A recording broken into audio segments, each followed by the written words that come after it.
Hello, fellow sapiens, and welcome to the channel. Take a moment to settle yourself. Maybe you're preparing to sleep. Maybe you're cooking, working late with headphones on, or simply looking for a quiet place to think. However you arrived here, let this be a space where you can slow down with deep storytelling. This channel isn't about hype, and it's not about wild speculation. It's soft science, humble science, always grounded in what we know and honest about what we don't. If you appreciate this kind of long-form storytelling, calm, factual, and a little different from everything else out there, please take a second to like this video and subscribe. It might feel like a small gesture, but it helps this kind of content reach more people. People who, like you, are curious, and I'd love to know how you use this channel. Do you put it on before bed, while you're driving, maybe while you're working, or simply tell me what time of day you find yourself here, and from where in the world you're listening? Sharing that not only helps me, but also lets others know they're part of something bigger than themselves. Oh, and if you happen to drift on some of the chapters, don't worry. I put timestamps in the description, so the next day you can pick the story up exactly where you left it, because this is a story best heard from beginning to end. And as always, stay curious, stay calm. Now, tonight's story is about the first time humans chose to trust themselves to the sea. It's about the courage to look across water and see not a barrier, but a pathway. It's about the moment our species stopped being bound by continents and became truly global. This is the story of the first sailors and the first expedition to Australia. What does it feel like to look across water and wonder what lies beyond? Not as a passenger on a cruise ship, or even as a kayaker on a familiar lake, but as someone who has never seen a boat, never heard of anyone crossing deep water, never imagined that the horizon could be anything other than the edge of the world. Stand on any beach today and try to imagine it as an absolute boundary, not a pathway, not a highway, but a wall. For nearly all of human existence, water meant the end of the world. Rivers could be forded, lakes could be circled, but the open sea, that belonged to something else entirely. The salt spray carried no promises, only warnings. The waves spoke in a language that said, "Stop here," in every crash against the shore. And yet, around 70,000 years ago, on a coastline that no longer exists, someone looked across the water and saw not an ending, but a beginning. They saw possibility where their ancestors had seen only prohibition. And in that moment of recognition, everything changed. Not just for them, but for our entire species. This is not the story of great empires or written histories. This is the story of the first time humans chose the unknown over the familiar. It's about the invention of boats, yes, but more than that, it's about the invention of a new kind of courage, the courage to float. 70,000 years ago, the world was colder. Ice sheets locked water away in frozen mountains, and sea levels dropped by more than 100 meters. Coastlines that are now underwater stretched for kilometers beyond today's shores. Land bridges connected continents that are now separated by deep channels. But even in this more connected world, water remained water. And for most humans, water remained a boundary they would never cross. Most, but not all. Somewhere in the tropical waters of Southeast Asia, in the archipelago that would one day become Indonesia, a few communities of early humans began to develop a different relationship with the sea. They learned to read tides, to predict weather, to understand the rhythm of currents. They became comfortable in shallow water, skilled at gathering shellfish and seaweed. They knew the ocean not as an enemy, but as a neighbor. But comfort with shallow water is not the same as the courage to venture into the deep. That leap required something more. It required looking at the horizon and seeing not just distance, but destination. It required the ability to imagine what might lie beyond the curve of the earth, and perhaps most importantly, it required the technology to make that journey possible. The first boats were almost certainly accidents. A fallen tree that didn't sink, a tangle of bamboo that carried a person instead of drowning them, a natural raft discovered during a flood or storm. But the gap between accident and intention is the space where innovation lives. The first sailors were the people who looked at those accidents and asked, what if we could make this happen on purpose? We have no record of their names. We don't know what they called themselves or what language they spoke. We can't hear their voices or see their faces. But we know they existed because of what they left behind, not artifacts or monuments, but genes. The genetic signature of their journey is written in the DNA of every Aboriginal Australian, every Papuan. Every person whose ancestors made that first impossible crossing from the known world to the unknown. The journey they undertook was not just a physical crossing from one piece of land to another. It was a cognitive revolution, a fundamental shift in how humans understood space, possibility, and their own capabilities. Before the first sea crossing, humans were continental creatures. After it, we became planetary ones. But this transformation didn't happen overnight. It unfolded over thousands of years, through countless small innovations and brave decisions. It began with curiosity about what lay beyond the horizon, and ended with the permanent human settlement of Australia, the most isolated continent on Earth. The story of how we got from shorebound foragers to ocean-crossing explorers is a story about technology. Yes, but it's also a story about psychology. About the kinds of minds that could conceive of sailing into the unknown. About the social structures that could support such risky ventures. About the way that successful crossing changed not just where humans could go, but how they thought about themselves and their place in the world. Tonight, we'll follow that journey from its beginning in the shallow waters of ancient Indonesia to its culmination on the beaches of Australia. We'll explore not just the boats and navigation techniques that made these crossings possible, but the courage, curiosity, and determination of the people who built them. We'll try to understand what it meant to be human in a world where every horizon was a question and every journey into deep water was an act of faith. This is the story of the first time humans looked at the ocean and decided it was not an obstacle, but an opportunity. The first time we chose to float rather than flee. The first time we trusted ourselves to the mercy of wind and wave and found, to our amazement, that we could survive. What did the ocean mean to a species that had never crossed it? Before boats, before sails, before the first brave soul pushed off from a familiar shore, water was boundary. Across the tropical coastlines of Southeast Asia, early humans gathered shellfish, tracked tides, and learned the rhythm of waves, but the horizon remained a wall, until someone, somewhere, began to wonder what lay beyond it. To understand the magnitude of what the first sailors achieved, we must first understand the world they inhabited. This was not the warm, stable world of the Holocene that we know today. This was the late Pleistocene, a time of dramatic climate fluctuations, falling sea levels, and ecological upheaval.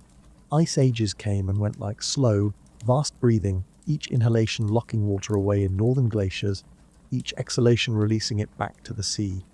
But in the tropical zones of Southeast Asia, where our story begins, the climate was less harsh than in the higher latitudes. Here, along the coasts of what are now Indonesia, Malaysia, and the Philippines, early human communities had established themselves as successful coastal foragers. They lived in small bands, probably no more than a few dozen people, moving seasonally between resource patches, following the abundance that shifted with the tides and the monsoons. These were not the first humans in the region.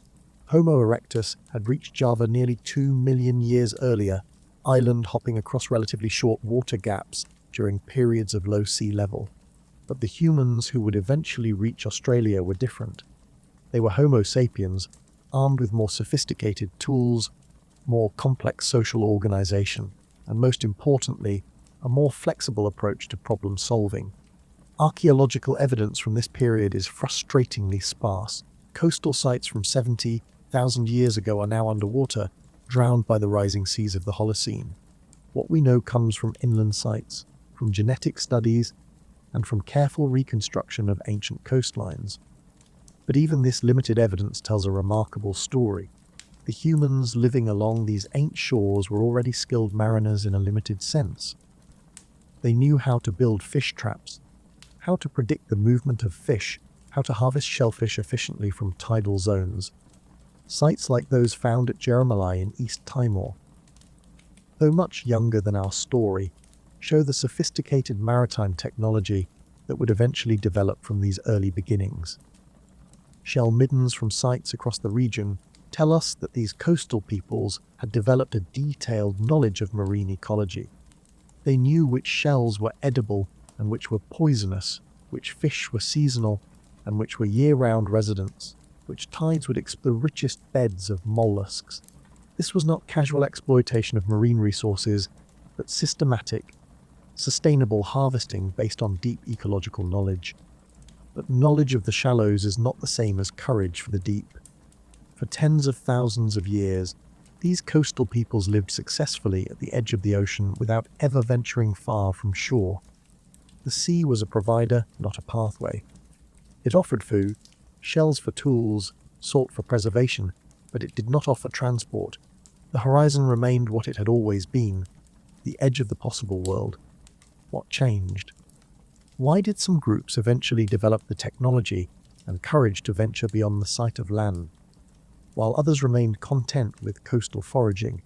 The answer probably lies in a combination of environmental pressure and cultural innovation. Around 70,000 years ago, the world was entering a period of increasing climatic instability. The Toba supervolcano erupted around 74,000 years ago, spewing ash across the region and potentially causing a global cooling event. Sea levels fluctuated dramatically, coastlines shifted, resources that had been reliable for generations became unpredictable. In this environment of uncertainty, the more adaptable and innovative groups would have had significant advantages. Those who could exploit new food sources, develop new technologies, or reach previously inaccessible areas would have been more likely to survive and thrive. And for coastal peoples living on islands or peninsulas, the most obvious unexploited resource was the land they could see in the distance, other islands, other shores, other possibilities. But seeing opportunity is not the same as being able to exploit it. The gap between recognizing that there might be land and resources beyond the horizon and actually developing the technology to reach them was enormous. It required not just individual innovation, but collective effort. It required the kind of sustained cultural transmission that could preserve and refine techniques across generations. The archaeological record from this period shows increasing sophistication in tool technology. Composite tools, spears with stone points hafted to wooden shafts, for example, become more common.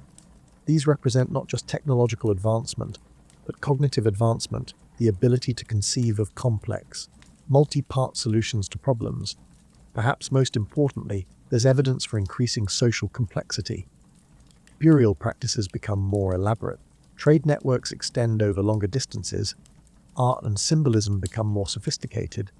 These changes suggest that the social structures necessary for collective action, for the kind of coordinated effort required to build boats and organize sea voyages, were beginning to develop. But even with all these preconditions in place, the leap from coastal foraging to ocean crossing was not inevitable. It required specific environmental conditions, specific technological innovations, and perhaps most importantly, hunger. Specific individuals with the vision and courage to attempt something that had never been done before. The world of 70,000 years ago was poised for maritime expansion, but it was not yet ready to achieve it. The foundations were in place, the knowledge of tides and currents, the sophisticated tool technology, the social organization necessary for collective ventures. But the final breakthrough, the moment when humans first pushed off from a familiar shore and headed toward an unknown horizon, was still waiting in the future. What we can say with certainty is that when that moment came, hunger. It represented one of the most significant technological and psychological breakthroughs in human history. It was the moment when our species stopped being limited by the continents where we happened to be born and became truly global. It was the beginning of our transformation from terrestrial animals to planetary wanderers, and the coastal peoples of 70,000 years ago could not have known what they were preparing for. They were simply trying to make a living in a challenging and changing world. But in learning to read the tides, to understand the patterns of wind and wave, to exploit the resources of the shallows. They were laying the groundwork for a revolution that would reshape the human story. Standing on those ancient shores, looking out toward a horizon that had never been crossed, hunger. They could not have imagined that their descendants would eventually populate every habitable landmass on the planet. They could not have foreseen that the skills they were developing, navigation, boat building, oceanic survival, would one day carry humans to islands and continents separated by thousands of kilometers of open water. But perhaps on the clearest days, when the wind was calm and the visibility perfect, some of them caught glimpses of what lay beyond the horizon. Perhaps they saw the faint outline of distant land and wondered what it might hold. Perhaps they dreamed of crossing the water that separated from the unknown. If they did, they were dreaming the dreams that would eventually reshape the world. From the beaches of ancient Borneo, on the clearest days, you could see it. A blue smudge on the horizon, a hint of something solid across the strait.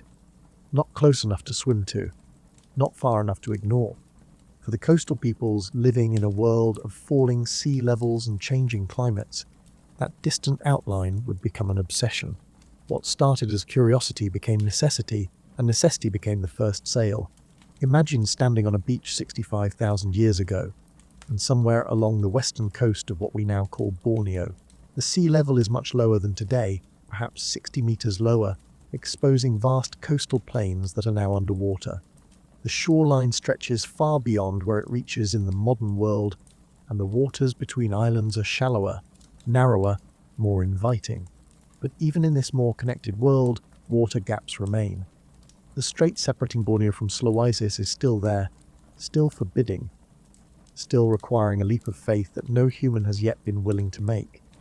It's perhaps 35 kilometers at its narrowest point, farther than you can swim, certainly, but close enough that on the clearest days, when the air is still and the light is perfect, you can see land on the other side.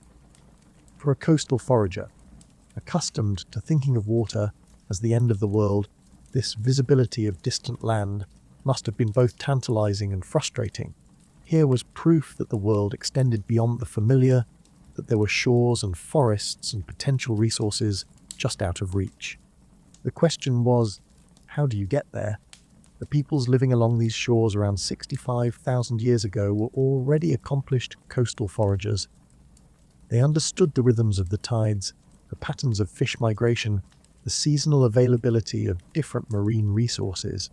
They had developed sophisticated technologies for harvesting the sea, nets woven from plant fibers, hooks carved from bone and shell, traps that could be set in tidal areas to catch fish during the changing tides.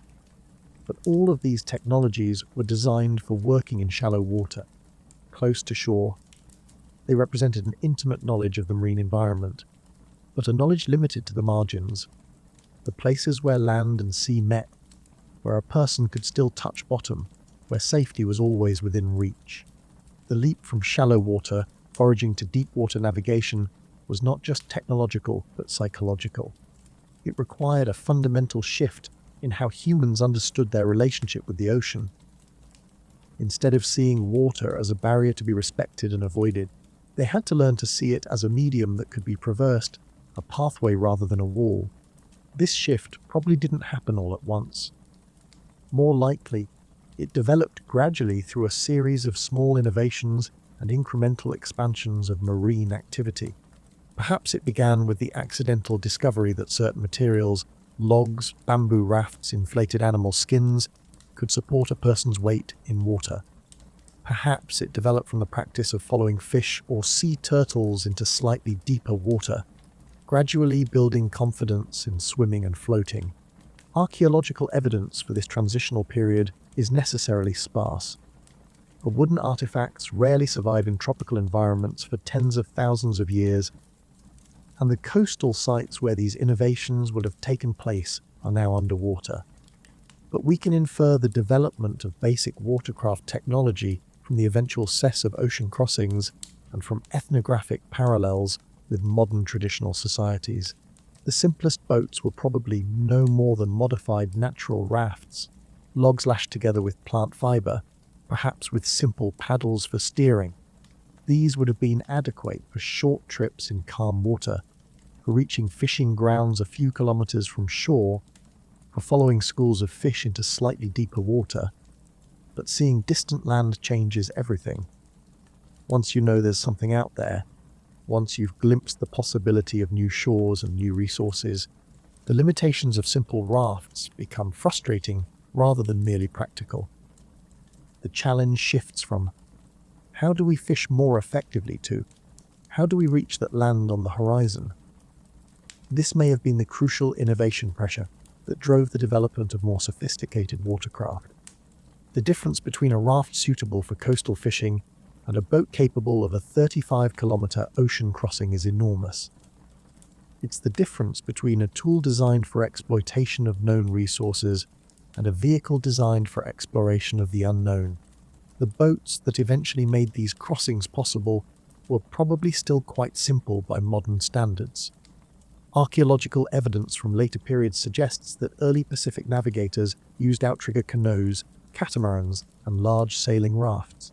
But the very first ocean-crossing vessels were probably more basic, large rafts with simple shelters, perhaps crude sails made from animal skins or woven mats, definitely paddles for steering and propulsion. What made these boats revolutionary was not their sophistication, but their purpose. They were built not for known destinations, but for unknown ones. They represented a willingness to venture beyond the sight of land, to trust in navigation techniques that could guide travelers across featureless water, to risk everything on the possibility that distant glimpses of land represented real, reachable destinations. The decision to attempt such crossings was probably not made lightly. These coastal communities would have understood the risks better than anyone. They knew the power of storms, the disorientation that comes with being out of sight of land, the way that currents can carry you far from your intended destination.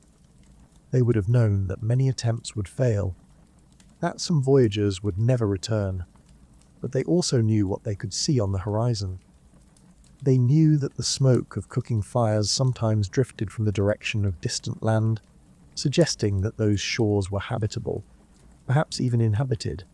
They knew that birds flew back and forth across the straits, following flight paths that suggested the existence of solid ground beyond the water. Most importantly, they probably faced increasing pressure on their own resources. Climate change around this period made many previously reliable resource areas less productive. Shear level changes altered coastlines and disrupted established foraging patterns. Population growth may have put pressure on the carrying capacity of familiar territories. In this context, the distant land visible on the horizon would have looked less like an interesting curiosity and more like a potential solution to pressing problems. It represented space, resources, possibilities that might not be available closer to home. The question was no longer whether it was worth the risk to explore these distant shores, but whether they could afford not to. The first successful crossings probably involved considerable preparation and planning. These would not have been impulsive expeditions undertaken by individuals or small groups. They would have required community support, collective effort, a careful timing to take advantage of favorable weather and currents. The boats would have needed to be large enough to carry not just people but supplies, and food and water for the journey, tools and materials for establishing a foothold on the new shore, perhaps even live animals or seeds for establishing a permanent settlement. This kind of expedition would have represented a significant investment of community resources and a considerable risk if the expedition failed. But when the first successful crossing was completed, when the first human footprints were left on a previously uninhabited shore, everything changed. The impossible had become possible. The horizon was no longer a barrier, but a gateway. And the knowledge that such crossings could be made would spread, inspiring other communities, other voyages, other expansions into previously unreachable waters. The sight of distant land was the beginning of a process that would eventually carry humans across the Pacific to islands thousands of kilometers from the nearest continent.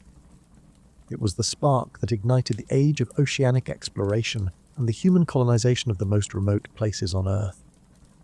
But it began here, with coastal foragers standing on familiar beaches, looking across narrow straits at unfamiliar horizons, and asking themselves a question that would reshape the human story. What if we could reach that distant shore? Before the boat came the accident. A log that didn't sink. A tangle of bamboo that carried a person instead of drowning them. The first watercraft weren't designed, they were discovered. But discovery and design are separated by only the smallest of leaps. The decision to make it happen again. In the mangrove swamps and tidal rivers of ancient Indonesia, humans began their first experiments with floating, and the transition from land-based to water-capable is one of the most remarkable innovations in human history, yet it likely began with the most ordinary of observations. Someone, somewhere, noticed that certain objects float. This seems trivial to us now, surrounded as we are by floating devices, but for early humans, the discovery that solid materials could be supported by water must have been both fascinating and puzzling. Wood floats, but not all wood equally. Dense hardwood sink. Waterlogged driftwood becomes useless. But fresh-cut trees, particularly those with air-filled cells like bamboo, can support surprising amounts of weight.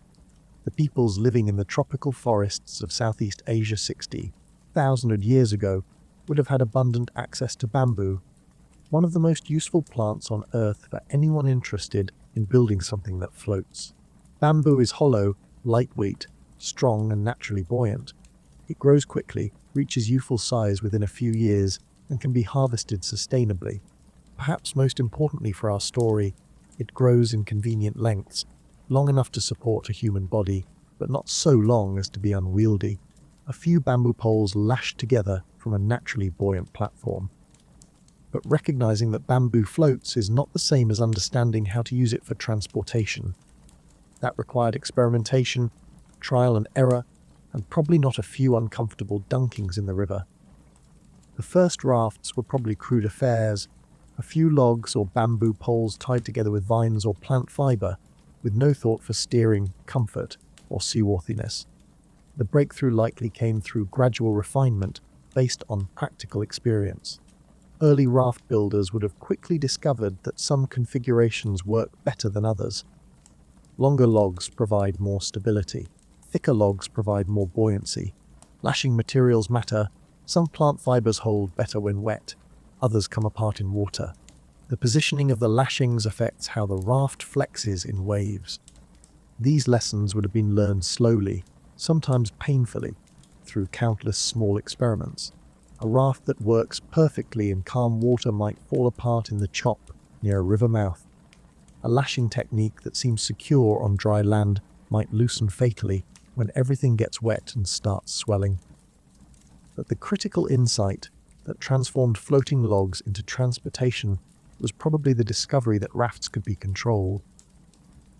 A simple paddle, perhaps no more than a flat piece of wood, could make the difference between drifting helplessly with the current and having some influence over where you went. This may seem obvious, but the concept of propulsion, of using human effort to overcome natural forces, was revolutionary.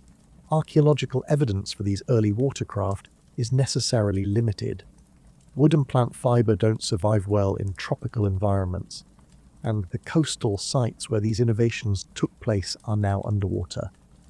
But we can infer the development of raft technology from several sources: ethnographic studies of traditional boat-building techniques, experimental archaeology, and the simple fact that somehow humans managed to cross significant water barriers beginning around this time. Experimental archaeologists have built replicas of simple rafts using only materials and techniques available to Paleolithic peoples. These experiments show that even basic bamboo rafts can be surprisingly seaworthy. With careful construction and favorable conditions, such rafts can carry several people and their supplies for journeys of many kilometers. The key factors are timing, weather, and preparation. Simple rafts work best in calm conditions with predictable currents. They're not suitable for water or long ocean crossings, but they're perfectly adequate for island hopping in sheltered straits or following coastlines. For the kinds of water crossings that early humans needed to make in Southeast Asia, basic raft technology would have been sufficient. The social implications of raft development were probably as important as the technical aspects, and building a raft capable of carrying multiple people requires cooperation, planning, and shared knowledge. It's not something that can be accomplished by a single individual working alone. This means that early raft technology was probably embedded in social structures that could coordinate collective effort and transmit technical knowledge across generations. The decision to build a raft also represents a significant shift in risk assessment. Staying on familiar ground is always safer than venturing into unknown waters. Choosing to build watercraft and attempt crossings requires a kind of calculation that weighs potential benefits against certain risks. This suggests that the communities developing raft technology were facing pressures, environmental, demographic, or social, that made exploration seem worthwhile despite its dangers. One important pressure may have been population growth. Successful coastal foraging communities would have grown over time, potentially putting stress on local resources. In a world where all the easily accessible territory was already occupied, expansion across water barriers might have been the only option for growing populations. Climate change was another important factor. The period around 65,000 ago was one of significant environmental instability. Sea levels fluctuated, coastlines shifted, and established resource areas became unreliable. In this context, the ability to move quickly across water to exploit new resource areas or escape environmental degradation would have been extremely valuable. But perhaps the most important factor driving raft development was simply curiosity. Humans are naturally exploratory. We're the species that climbs mountains because they're there and explores caves for no practical reason. The development of floating technology opened up entirely new domains for exploration. Not just new places to live, but new ways of moving through the world. The first successful raft journeys probably had transformative effects on the communities that undertook them. Success would have validated the technology and encouraged further refinement. Knowledge of productive raft building techniques would have spread through trade, intermarriage, and cultural exchange. Communities with good rafts would have had significant advantages in accessing marine resources, exploring new territories, and maintaining connections across water barriers. Over time, raft technology probably became increasingly sophisticated. Simple log platforms would have given way to more complex designs with better steering, more buoyancy, and improved seaworthiness. Specialized tools for raft building would have developed. Knowledge of weather patterns, currents, and navigation would have accumulated. But the fundamental breakthrough had already occurred. Humans had learned to float, hunger, to trust their lives to bundles of plant material held together with vine and hope. They had discovered that water was not an insurmountable barrier, but a highway that carried them to new places, new resources, new possibilities. This discovery was still limited in scope. The rafts of 60,000 years ago could manage short crossings in calm water, but they were not yet capable of the long ocean voyages that would eventually carry humans to Australia. That would require further innovations in boat design, navigation, and seamanship. But the foundation had been laid. Humans were no longer purely terrestrial animals. They had become amphibious, equally comfortable on land and water. And that amphibious capability would eventually carry them to every habitable place on Earth. The first raft was more than a transportation device. It was a new way of thinking about the world, a recognition that barriers could become pathways, that the unknown could become accessible, that human ingenuity could overcome natural obstacles. It was the beginning of our species' long relationship with the cedar relationship that would eventually make us the most widely distributed large animal on the planet. The Lombok Strait was never meant to be crossed by humans. Even during the Ice Age, when sea levels dropped dramatically, this channel of deep water remained. No land bridge, no shallow crossing, just 35 kilometers of open ocean that had never felt the touch of human feet. The people who first bridged this gap weren't explorers in any modern sense. They were refugees, adventurers, or simply the restless few who couldn't ignore the call of the horizon. To understand the magnitude of this crossing, we need to understand what made it different from anything humans had attempted before. Previous water crossings across rivers, lakes, or narrow straits had been line-of-sight affairs. You could see where you were going. You could judge distances, assess conditions, turn back if things went wrong. The crossing to Sulawesi was different. It required venturing beyond the sight of land, navigating by currents and stars and intuition, trusting that the glimpses of distant shores actually led somewhere real. The Lombok Strait is part of the Wallace Line, a biographic boundary that separates the Asian and Australian continental shelves. Even when sea levels were at their lowest during the Ice Age, this deep channel remained unbridged. The water is not just wide but deep, over 250 meters at its deepest point, with strong currents and unpredictable weather patterns. For early humans, crossing this strait represented the first true water voyage in human history. It was the moment when our species transitioned from coastal navigation to oceanic exploration. And it was absolutely necessary if humans were ever going to reach Australia, because Sulawesi was the stepping stone, the intermediate destination that made all subsequent island hopping possible. The people who made this crossing probably didn't set out to make history. They were likely responding to immediate pressures, resource depletion, climate change, population pressure, or simply the accumulated knowledge that there was land across the water and it might offer better opportunities than what was available locally. But whatever their motivation, they faced challenges that required sophisticated solutions. A 35-kilometer water crossing is not something you attempt on a simple log raft. It requires planning, preparation, and watercraft designed specifically for ocean conditions. The boats that made this crossing were probably outrigger canoes or large sailing rafts, multi-hulled vessels that could maintain stability in rough water and carry enough people and supplies for a journey that might take several days.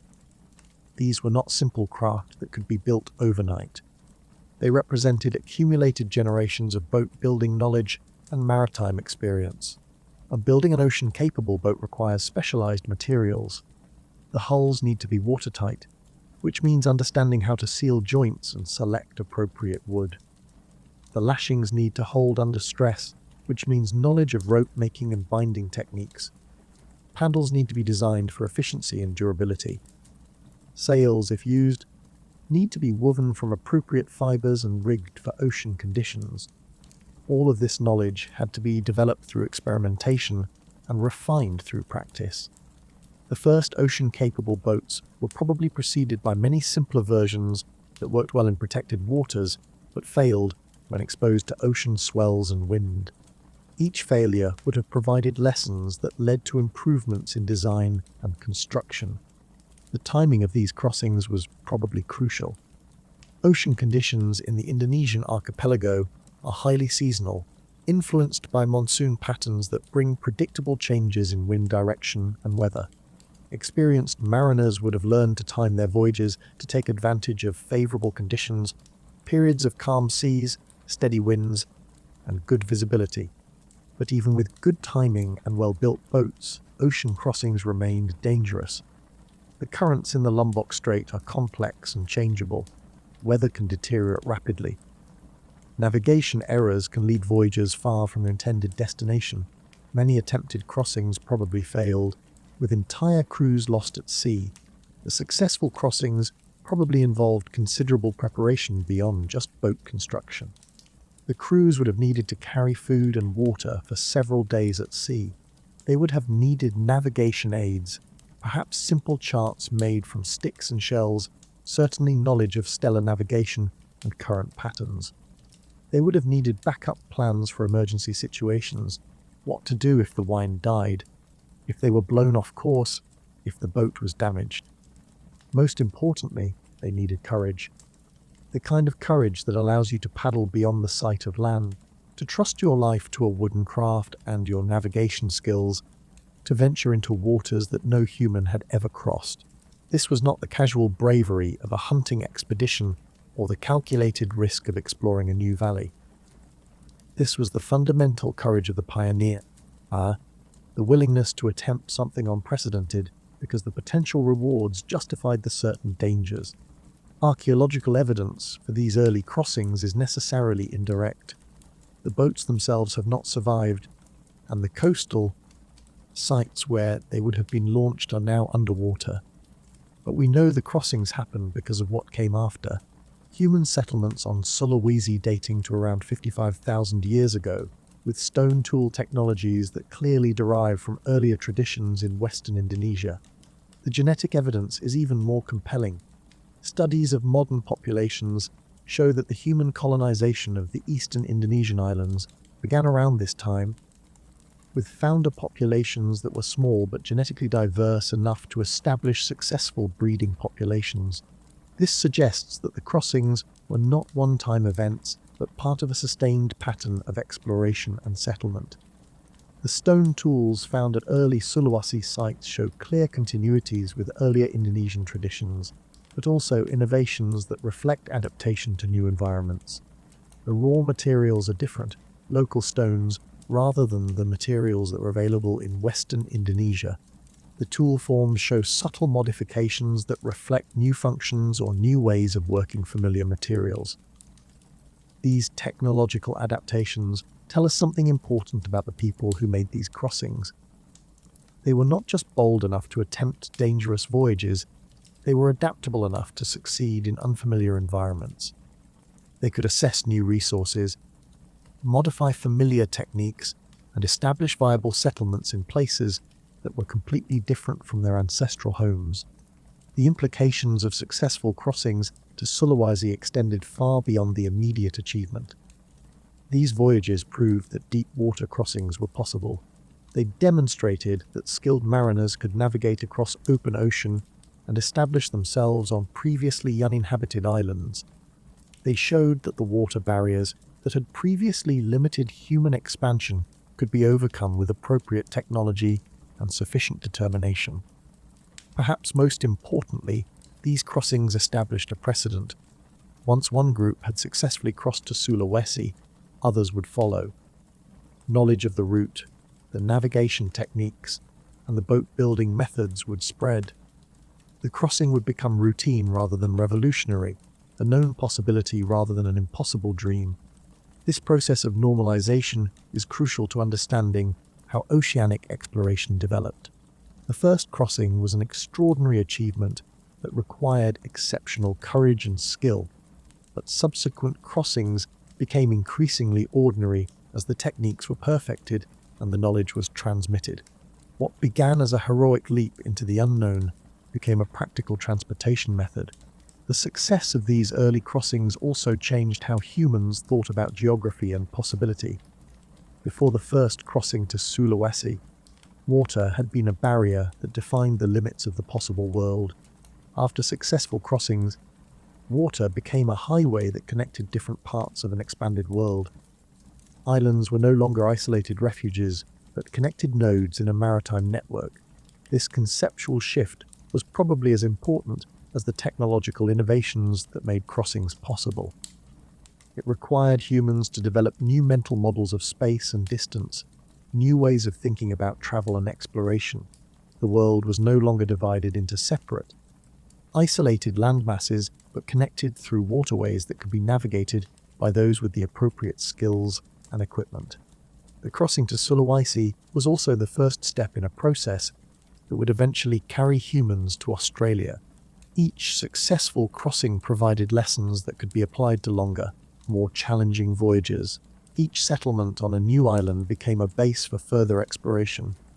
The technology, knowledge, and confidence developed through the Sulawesi crossings would be essential for the even more ambitious voyages that lay ahead. But for the people who made those first crossings, the future colonization of Australia was unimaginable. They were focused on immediate challenges, building seaworthy boats, timing their departure for favorable conditions, navigating across featureless water, establishing viable settlements on unfamiliar shores. They could not have known that they were taking the first steps in a process that would eventually make humans the most widely distributed species on Earth. What they knew was that they had succeeded in doing something unprecedented. They had crossed deep water and lived to tell about it. They had proven that the horizon was not a barrier, but a destination. And in doing so, they had opened up possibilities that would reshape the human story. The courage of deep water was not just individual bravery, but collective daring. It was the willingness of entire communities to support risky ventures, to invest in uncertain outcomes, to trust that exploration would eventually pay off. It was the recognition that sometimes the greatest safety lies not in staying put in moving forward, not in avoiding risk, but in managing it skillfully. Standing on the shores of Sulawesi, looking back across the strait they had just crossed, those first ocean voyagers could not have known what they had accomplished. They had broken a barrier that had confined human expansion for hundreds of thousands of years. They had demonstrated that no water gap was too wide to cross, no island too remote to reach. They had begun the process that would eventually carry humans to every habitable place on Earth. But perhaps more importantly, they had proven something about human nature itself. We are not a species that accepts limits. When faced with barriers, we find ways around them, over them, or through them. When confronted with the impossible, we figure out how to make it possible. The crossing to Sulawesi was not a geographical achievement, but a statement about what it means to be human. We are the species that refuses to be confined by any boundary, including the boundaries imposed by the sea itself. Once you've crossed one impossible stretch of water, the next seems merely difficult. From Sulawesi, the route to New Guinea be a chain of possibilities, each island hop shorter than the last, each landing a lesson in survival. But this wasn't exploration as conquest. This was exploration as conversation, a slow dialogue between human curiosity and oceanic challenge, played out over generations of careful navigation. The successful crossing to Sulawesi opened up an entirely new realm of possibility for early human explorers. What had once seemed like an impossible barrier, open ocean, had been proven crossable. But more than that, it had been proven repeatable. The knowledge of how to build ocean-capable boats, how to navigate across featureless water, how to time departures for favorable conditions, was now part of the human repertoire. From Sulawesi, the path toward Australia lay through a complex archipelago of islands, each separated from the next by channels of varying width and difficulty. Some gaps were relatively short, just a few kilometers across. Others were more challenging, 20 or 30 kilometers of open water, but none were as formidable as that first crossing from Borneo to Sulawesi had been. This created what maritime archaeologists call a stepping stone pattern of colonization. Rather than attempting to leap directly from the known world to the most distant destinations, early navigators moved incrementally, using each successfully colonized island as a base for exploring the next set of possibilities. Each island became both a destination and a departure point, a place to establish a foothold and gather resources for the next stage of exploration. The process was probably not as systematic as this description might suggest. These were not coordinated expeditions with long-term strategic goals. More likely, they were the cumulative result of many individual decisions made by separate groups over hundreds or thousands of years. A fishing expedition that went farther than usual and discovered a new island. A group fleeing conflict or environmental pressure who needed to find new territory. Young people seeking adventure or independence who decided to see what lay beyond the horizon. But whatever the individual motivations, the collective result was a gradual expansion of human presence eastward through the Indonesian archipelago. By around 50,000 years ago, humans had reached islands as far east as the Moluccas and were poised for the final, most challenging crossing to New Guinea and Australia. Each island colonization was both similar to and different from those that came before. Similar because the basic challenges were the same: building appropriate boats, timing the crossing for favorable conditions, navigating across open water, establishing viable settlements on unfamiliar shores.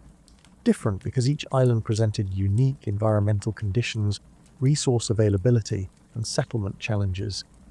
Take the Moluccas, for example.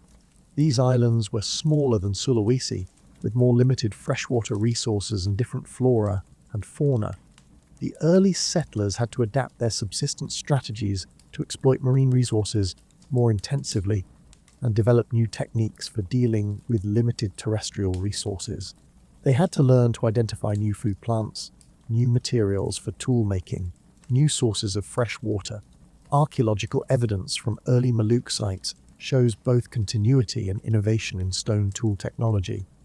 The basic techniques for making stone tools remained the same, but the specific forms and functions were modified to deal with the requirements of island life.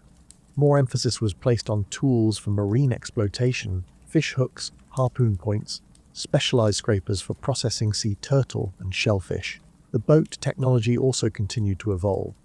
The simple rafts that had sufficed for the first short distance crossings were gradually replaced by more sophisticated watercraft.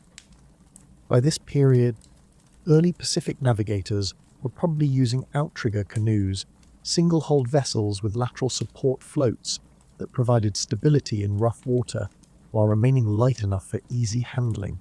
Outrigger canoes rent a significant advance in naval architecture. They combine the speed and maneuverability of narrow-hulled canoes with the stability needed for ocean travel. They can be paddled efficiently in calm conditions, but remain stable when hit by waves from the side. They can carry considerable loads while still being light enough to be beached and portaged when necessary. The development of outrigger technology probably took place gradually over many generations of boat builders. Each innovation, a better method for attaching the outrigger arms, a more efficient hull shape, and improved paddle design would have been tested in practical use and adopted if it provided advantages.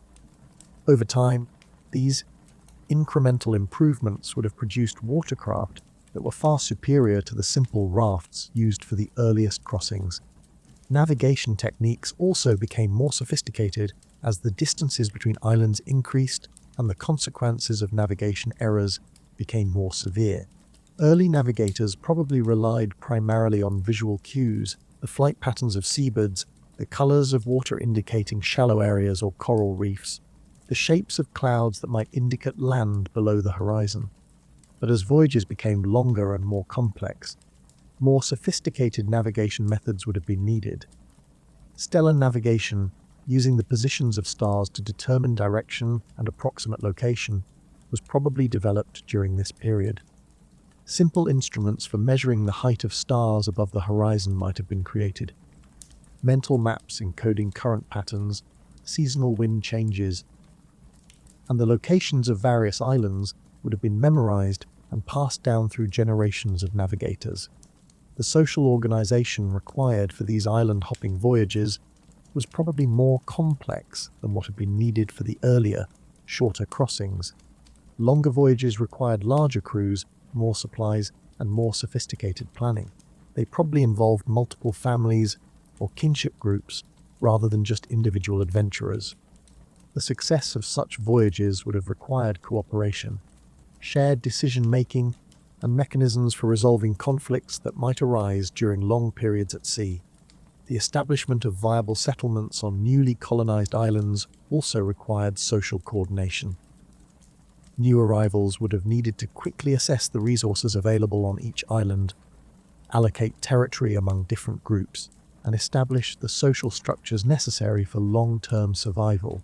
This process probably involved considerable negotiation and experimentation as groups learned how to adapt their familiar social patterns to unfamiliar environments.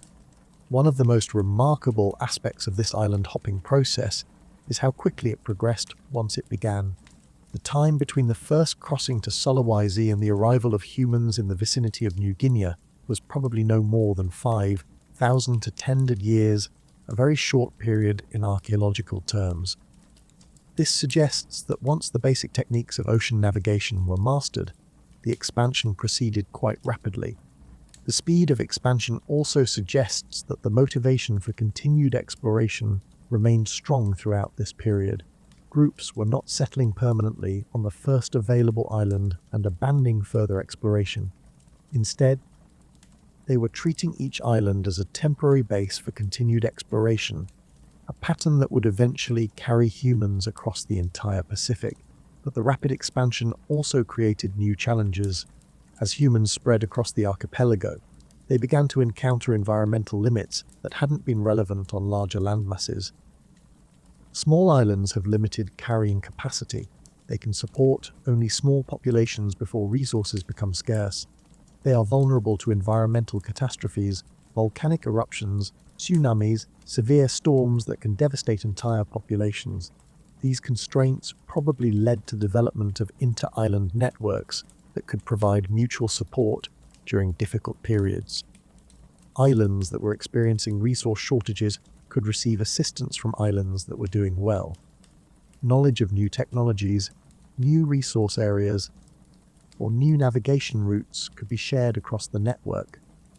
These connections would have been maintained through regular voyaging, trade relationships, and kinship ties. The archaeological evidence for these inter-island networks is limited, but there are hints in the distribution of raw materials and tool styles. Obsidian from particular volcanic sources appears on islands hundreds of kilometers away from where it was quarried.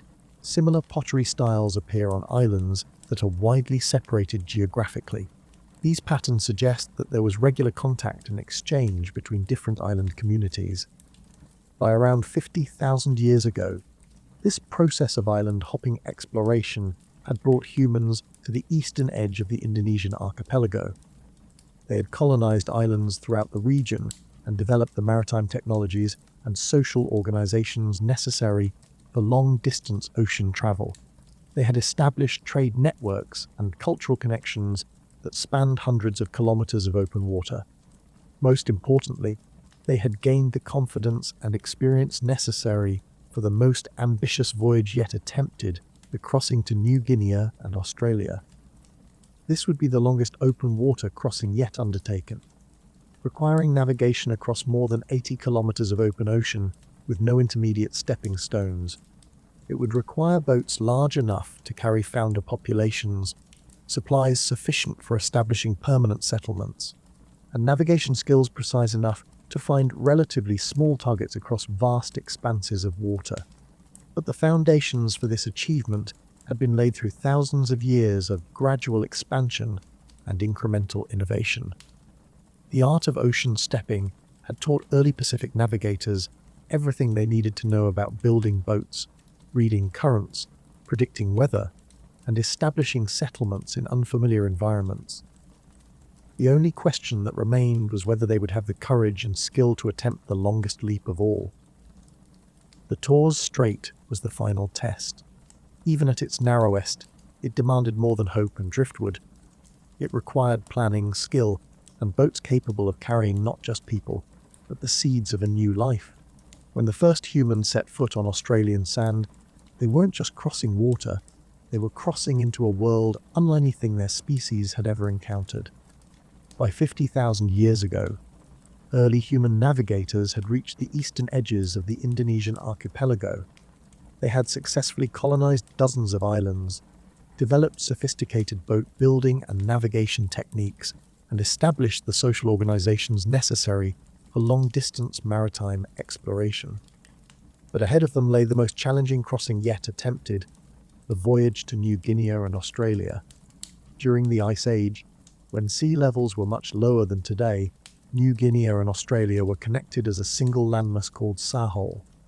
But even then, this continent was separated from the nearest Indonesian islands by more than 80 kilometers of open ocean. There were no intermediate stepping stones, no islands where voyagers could rest and resupply during the crossing. This was a journey that had to be completed in a single voyage, with no possibility of turning back once the sight of land was lost. The distance alone was daunting, but other factors made this crossing even more challenging. The waters between Indonesia and New Guinea are some of the most turbulent in the world, with strong currents, unpredictable weather patterns, and complex tidal movements. The target was relatively small, the northern coast of New Guinea, and missing it could mean being swept away into the vast emptiness of the Pacific Ocean. Perhaps most challenging of all, this crossing had to carry more than just explorers. If humans were to establish permanent settlements in Australia, the initial voyages had to transport founder populations large enough to survive and reproduce in isolation. This meant boats large enough to carry dozens of people, along with all the tools, materials, and supplies necessary for establishing viable communities in completely unfamiliar environments. The boats used for this crossing were probably large sailing rafts or multi-hulled vessels capable of carrying substantial loads while remaining seaworthy in rough conditions. These were not the simple rafts that had sufficed for earlier, shorter crossings. They were sophisticated watercraft that represented the culmination of thousands of years of boat-building innovation and maritime experience. Archaeological evidence suggests that these boats were probably catamarans or large outrigger canoes with multiple hulls connected by a platform or deck. Such designs provide excellent stability and load-carrying capacity while remaining relatively fast and maneuverable. They can be sailed efficiently in favorable winds, but can also be paddled when necessary. Most importantly, they are forgiving of the navigation errors that are inevitable on long ocean crossings. The construction of such boats would have required considerable community resources and specialized knowledge. The hulls had to be carefully shaped and sealed to remain watertight in rough seas. The connecting platforms had to be strong enough to carry heavy loads, but flexible enough to withstand the stresses of ocean travel. The sails, if used, had to be woven from appropriate materials and rigged to handle varying wind conditions. All of this represented a major investment of time, materials, and labor.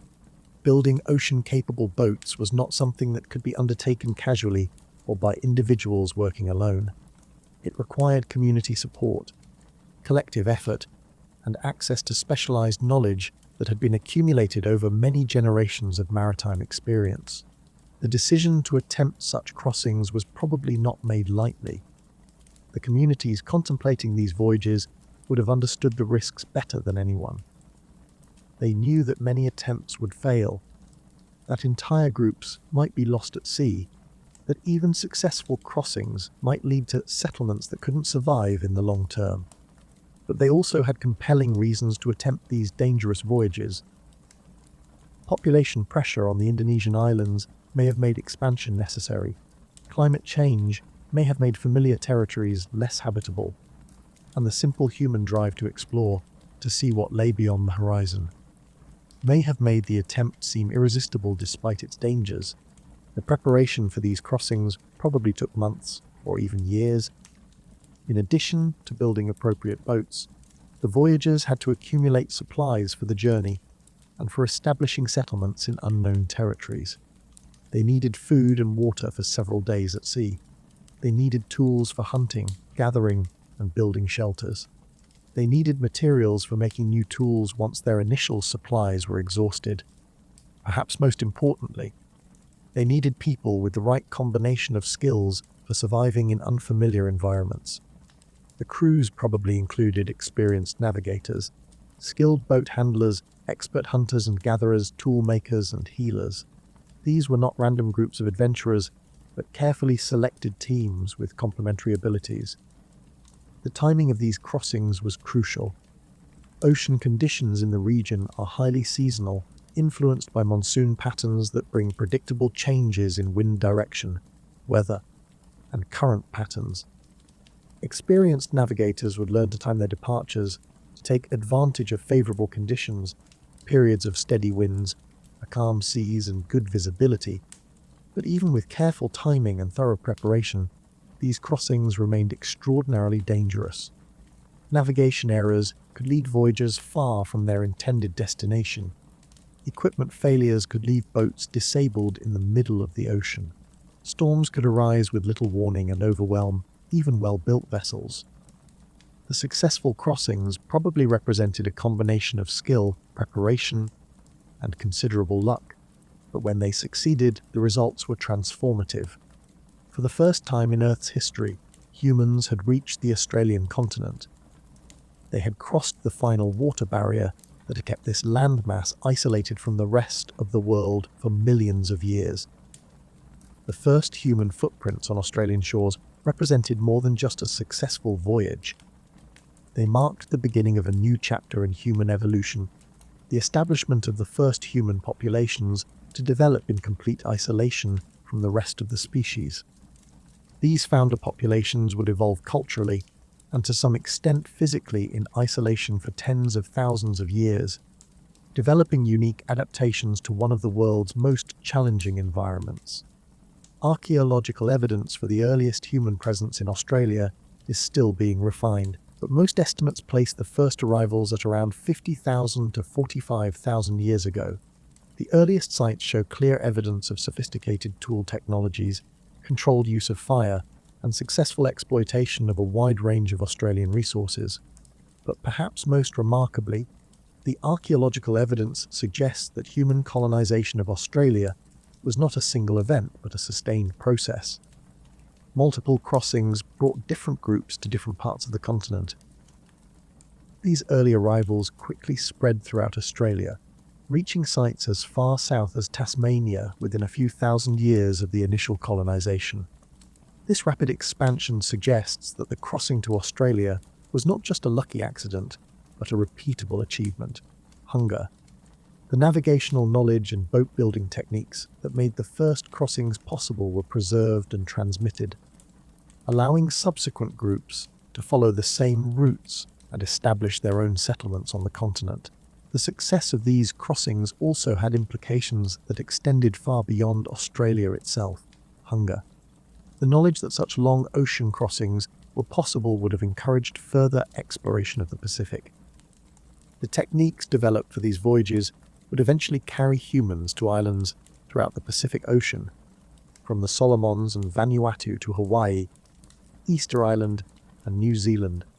But for the people who made those first crossings to Australia, the future colonization of the Pacific was unimaginable. They were focused on the immediate challenges of surviving in a completely unfamiliar environment. Mathematics of hunger. They could not have known that they were establishing the foundation for one of the most successful human adaptations in history, or that their descendants would develop one of the world's oldest continuous cultures. What they knew was that they had succeeded in doing something unprecedented. They had crossed the widest water yet attempted and established themselves on a continent that no human had ever seen. They had proven that no ocean was too wide to cross, no land too remote to reach, and in doing so, they had demonstrated something fundamental about human nature. We are the species that refuses to accept any boundary as final, including the boundaries imposed by the largest expanses of water on Earth. The last great crossing was not just a geographical achievement, but a testament to human ingenuity, courage, and determination. It proved that when faced with seemingly impossible challenges, humans will find ways to overcome them. It showed that the combination of technological innovation, social cooperation, and individual bravery can accomplish things that seem far beyond the capabilities of any single person or group. Standing on the shores of Australia, looking back across the water they had just crossed, those first arrivals could not have imagined what they had accomplished. They had completed the longest ocean crossing in human history to that point. They had established the first human foothold on the most isolated continent on Earth. They had begun a process of cultural and biological adaptation that would continue for tens of thousands of years. But perhaps most importantly, they had proven something about the limitless nature of human possibility. When we decide that something needs to be done, we find ways to do it, regardless of how impossible it might seem. The crossing to Australia was not just the end of one journey, but the beginning of countless others. It was the moment when humans truly became a global species capable of reaching any place where life was possible. Imagine stepping onto a continent where nothing looked familiar, where lizards grew as large as crocodiles and birds stood taller than humans, where giant kangaroos grazed alongside massive wombats, and the night sky reflected the calls of creatures that existed nowhere else on Earth. Australia's megafauna had evolved in isolation for millions of years. They had no fear of humans because they had never seen one. The first humans to set foot on Australian shores entered a world that was both paradise and nightmare. Paradise because the continent was teeming with life, rich in resources that no human had ever exploited. Nightmare because much of that life was larger, stranger, and more dangerous than anything their species had previously encountered. Australia's long isolation, separated from other continents for more than 40 million years, had allowed evolution to follow paths that were impossible elsewhere. Without the predators and competitors that shaped animal evolution on other continents, Australian species had evolved into forms that seem almost fantastical to modern eyes. Giant marsupials filled ecological niches occupied by very different animals elsewhere. Birds grew to enormous sizes. Reptiles developed in directions that had no parallel in the rest of the world. The largest of these was Diprotodon, a marsupial the size of a modern rhinoceros but looking more like a giant wombat. Standing over 2 meters tall and weighing up to 3 tons, Diprotodon was the largest marsupial that ever lived. It was herbivorous, slow-moving, and completely naive about the threat posed by humans. Archaeological evidence suggests that these giants were still alive when the first humans arrived, and that they became extinct relatively quickly afterward. Even more impressive were the giant birds. Genyornis was a flightless bird that stood over 2 meters tall and weighed around 200 kilograms. Unlike the similarly sized ostriches and emus that exist today, Genyornis was heavily built, with massive legs and a huge beak that could crack bones and nuts that would challenge modern tools. These birds had no natural predators and showed no fear of the small bipedal creatures that began appearing on their continent. The carnivores were equally impressive. Megalania was a monitor lizard that grew to lengths of over 6 meters and weights of up to 600 kilograms. This was a reptilian predator capable of taking down large prey, with a bite that delivered not just massive crushing force, but also venomous saliva.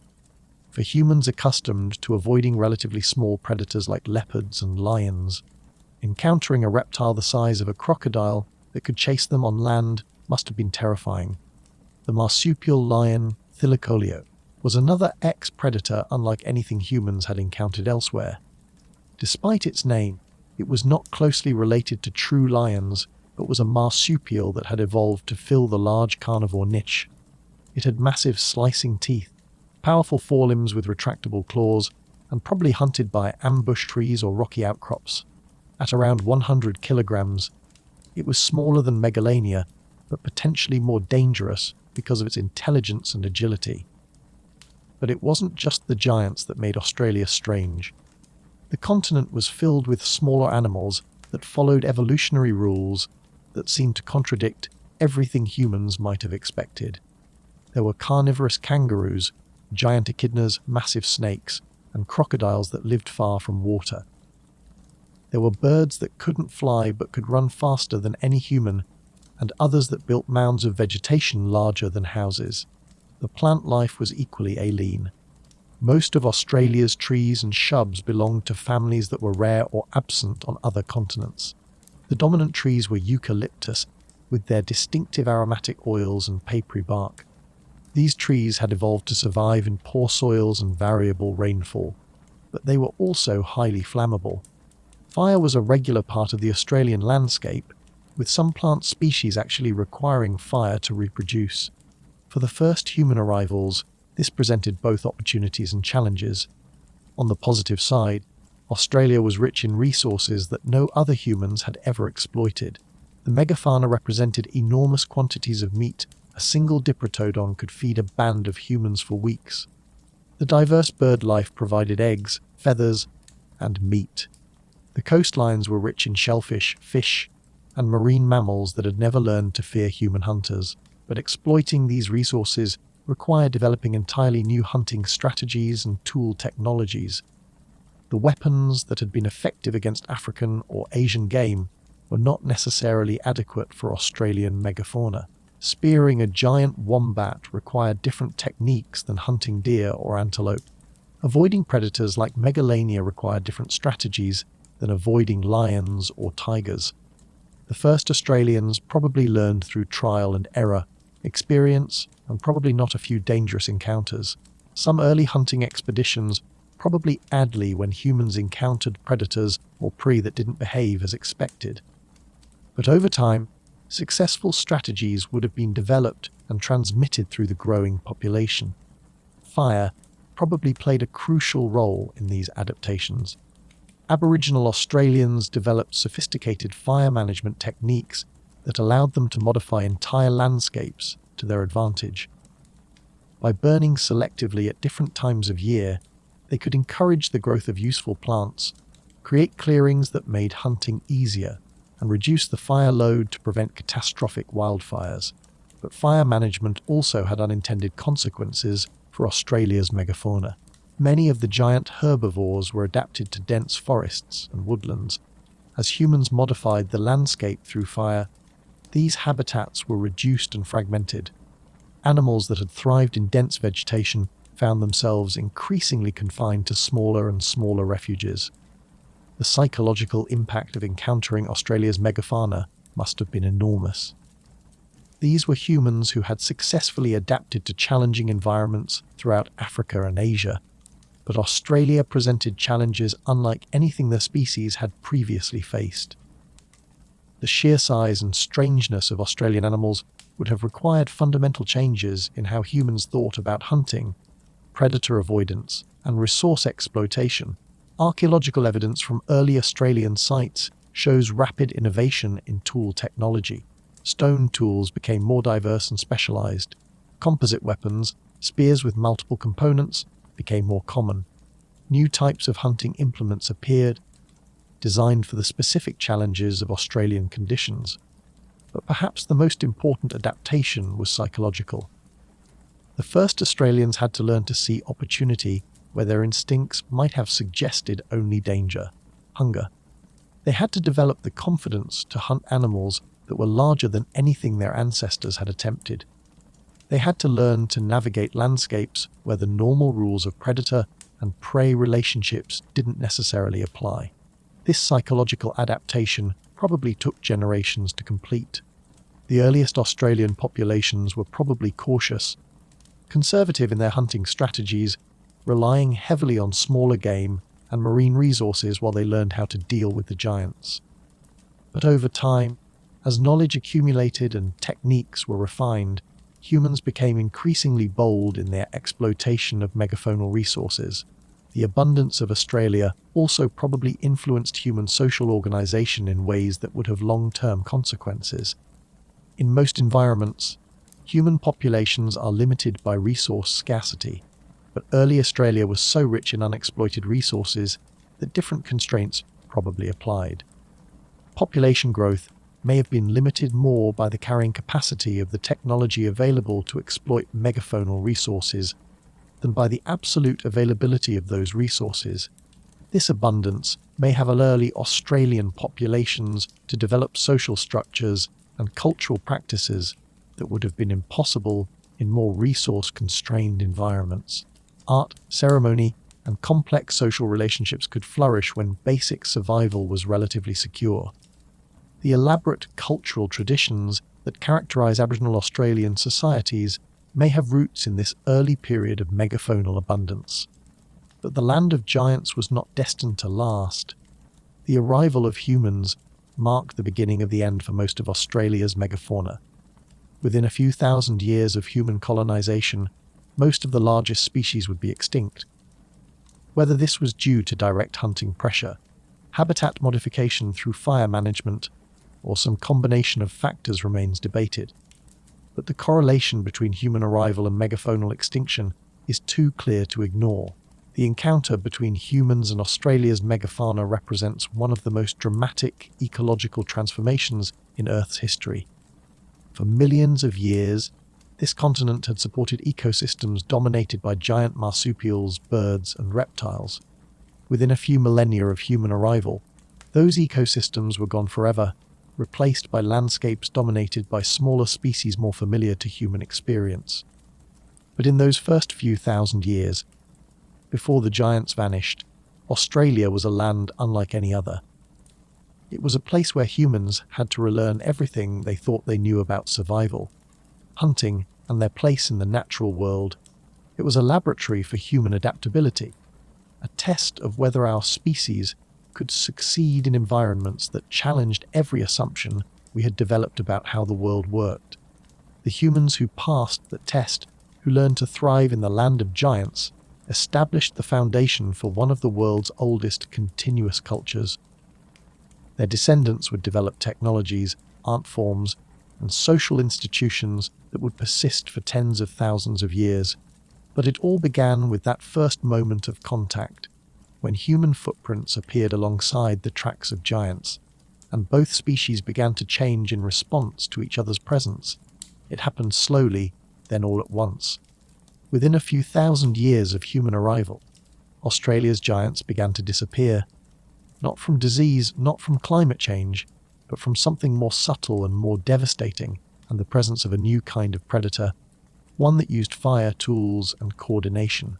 The first ecological transformation caused by human presence was written not in stone, but in absence. And the extinction of Australia's megafauna represents one of the most dramatic ecological events in recent Earth history. Within approximately 10,000 years of human arrival, a blink of an eye in geological terms, most animals weighing more than 100 kilograms had vanished from the continent. This was not gradual decline, but rapid collapse, a transformation so complete that it reshaped the entire structure of Australian ecosystems.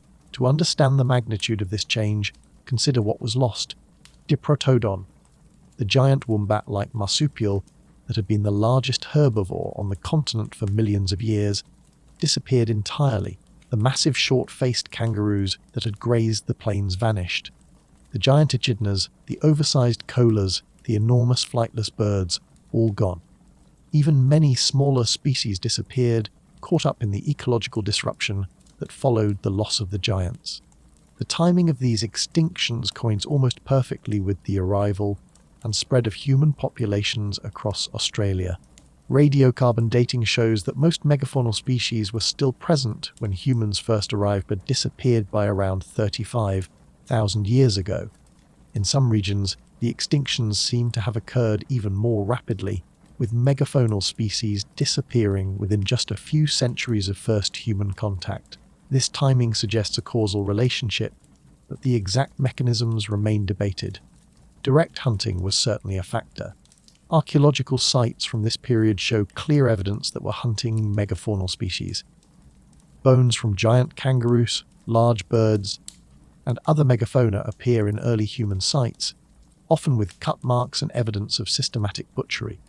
But direct hunting alone probably cannot explain the completeness and rapidity of the extinctions.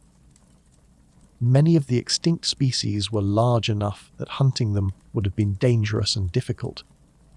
Others lived in environments where human populations were probably small and scattered. The pattern of extinctions suggests that indirect effects were probably as important as direct hunting pressure. The most significant indirect effect was probably habitat modification through fire management. Aboriginal Australians developed sophisticated burning practices that they used to manage landscapes for their own benefit. By burning systematically at different times of year, they could encourage the growth of useful plants, create openings for hunting, and reduce fuel loads to prevent catastrophic wildfires. But these fire management practices had profound effects on vegetation patterns. Dense forests and woodlands converted to more open grasslands and savannas. Many of the extinct megafaunal species were browsers that depended on dense vegetation for food and shelter. As their preferred habitats were reduced and fragmented, these animals would have faced increasing stress even without direct hunting pressure. The ecological effects of megafaunal extinctions extended far beyond the lost species themselves. Large herbivores play crucial roles in maintaining ecosystem structure. They disperse seeds, create clearings through their feeding activities, and fertilize the soil with their doing. When these ecosystem engineers disappear, the effects cascade through the entire system. In Australia, the loss of large herbivores probably accelerated the transformation of vegetation patterns that had begun with human fire management. Without giant browsers to maintain clearings and disperse seeds, forests may have become denser in some areas and more fragmented in others. The disappearance of large grazers may have led to changes in grass species composition and distribution. The extinction of large carnivores like megalania and the marsupial lion also had cascading effects. These predators had probably helped control populations of medium-sized herbivores. Without them, some species may have experienced population explosions that further altered vegetation patterns and ecosystem dynamics. Perhaps most significantly, the extinction of the megafauna marked the beginning of a new kind of relationship between humans and the natural world. In Africa and Asia, humans had evolved alongside large animals and had developed as part of complex ecosystems that included numerous species of large mammals. In Australia, humans became the dominant large animals on the continent, with no significant competitors or predators. This ecological dominance may have profound effects on human cultural development. In most environments, humans must constantly negotiate their position in complex food webs that include numerous other large species. In post-megafaunal Australia, humans faced fewer of these constraints. They could afford to be less vigilant about predators, less concerned about competition for resources, more focused on managing landscapes than on avoiding dangerous animals. Archaeological evidence suggests that human tool technology became less focused on hunting large animals after the megafaunal extinctions. The elaborate spear points and other hunting implements that characterize early Australian sites become less common in later periods. Instead, technology became more focused on exploiting smaller game, marine resources, and plant foods. This technological shift probably reflects the changing resource base that humans faced after the extinction of the giants. With large game no longer available, successful subsistence strategies required greater emphasis on intensive exploitation of smaller, more distributed resources. This may have encouraged the development of more sophisticated food processing techniques, more efficient harvesting technologies, and more detailed ecological knowledge. The social implications of megafaunal extinction were probably equally significant. Large game hunting typically requires coordination among multiple individuals and tends to reinforce certain kinds of social organization, particularly those that emphasize cooperation among adult males. The loss of large game hunting opportunities may have led to changes in social structure, gender roles, and the organization of labor. The abundance of resources that characterized early post-settlement Australia may also have reduced the pressures that typically drive cultural innovation. In harsh environments, human societies must constantly adapt and innovate to survive. In the resource-rich environment of Australia, and particularly after humans had learned to exploit the available resources effectively, there may have been less pressure for technological or social innovation. This may help explain why Australian Aboriginal societies, despite their great antiquity and sophistication in many areas, developed relatively simple material technologies compared to societies in other parts of the world. Without the pressure to constantly innovate in response to environmental challenges or competition with other species, Australian societies may have had the luxury of stability, but this stability came at a cost. The extinction of Australia's megafauna represented the loss of millions of years of evolutionary development. Species that had survived ice ages, volcanic eruptions, and dramatic climate changes were eliminated within a few millennia of human arrival. Entire ecological relationships that had existed for millions of years were severed permanently. The loss was not just biological but cultural. The extinct megafauna probably played important roles in early Aboriginal cultures. They appeared in rock art, featured in stories and ceremonies, and influenced the development of hunting techniques and social practices. When the animals disappeared, these cultural elements probably disappeared with them, leaving gaps in the cultural record that we can only imagine. Yet the extinctions also demonstrate something remarkable about human adaptability. The early Australians successfully transitioned from a hunting economy based on large game to one based on smaller animals, marine resources, and intensive plant exploitation. They developed new technologies, new social practices, and new ways of managing landscapes. They proved that human societies can survive and even thrive in the face of dramatic ecological change. The megafaunal extinctions in Australia also provide a preview of what would happen throughout the world as humans spread to previously uninhabited lands. Similar patterns of extinction would follow human colonization of islands throughout the Pacific, the Americas, and Madagascar. Large, naive animals that had evolved without human predators would prove vulnerable to the combination of hunting pressure and habitat modification that followed human arrival. This pattern suggests that the Australian extinctions were not unique events, but rather the first example of a process that would be repeated wherever humans encountered large animals that had not co-evolved with human hunting pressure.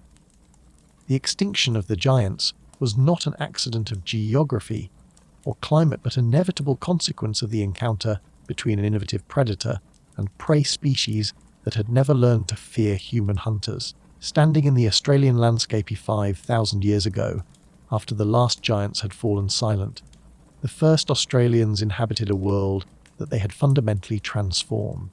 The continent that their ancestors had encountered, a land filled with strange and wonderful giants, had become something entirely different. It was now a human-dominated landscape, managed and modified to serve human needs and preferences. This transformation was both triumph and tragedy. Triumph because it demonstrated the remarkable adaptability and effectiveness of human hunting and land management techniques. And tragedy because it marked the end of one of the world's most unique ecosystems and the beginning of a pattern of human-caused extinctions that continues to this day. The Great Vanishing in Australia was more than just an ecological event. It was the first clear demonstration that humans had become a force of nature, capable of reshaping entire continents through our activities. It marked the transition from humans as participants in natural ecosystems to humans as managers and modifiers of those ecosystems. The silence that followed the disappearance of the giants was not just the absence of their calls and footsteps. It was the silence of possibility lost, of evolutionary pathways terminated, of relationships severed. But in that silence, human voices began to fill the space left behind, creating new stories, new ceremonies, new ways of understanding and managing the landscapes that their ancestors had so dramatically transformed. The legacy of the Great Vanishing continues to shape Australia today. The landscapes that tourists and residents see as natural Australia are actually the product of tens of thousands of years of human management in the absence of large native herbivores. The fire regimes, vegetation patterns, and species compositions that characterize modern Australia all reflect the ecological changes that began with the extinction of the megafauna. Understanding this legacy is crucial for contemporary conservation efforts in Australia.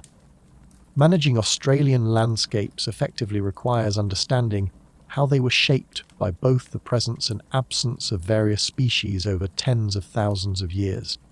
The ecosystems that existed before human arrival are gone forever, but the knowledge that Aboriginal Australians developed for managing post-megafaunal landscapes remains relevant for contemporary land management. The Great Vanishing in Australia was the first chapter in a story that continues today. It was the beginning of the Anthropocene, the geological epoch defined by human influence on natural systems.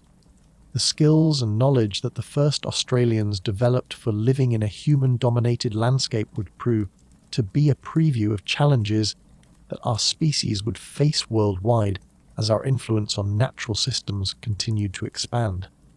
Without giants to hunt, the first Australians had to reinvent survival. They learned to read the subtle signs of a continent that spoke in seasons, not storms. They developed new tools, new techniques, new ways of understanding country.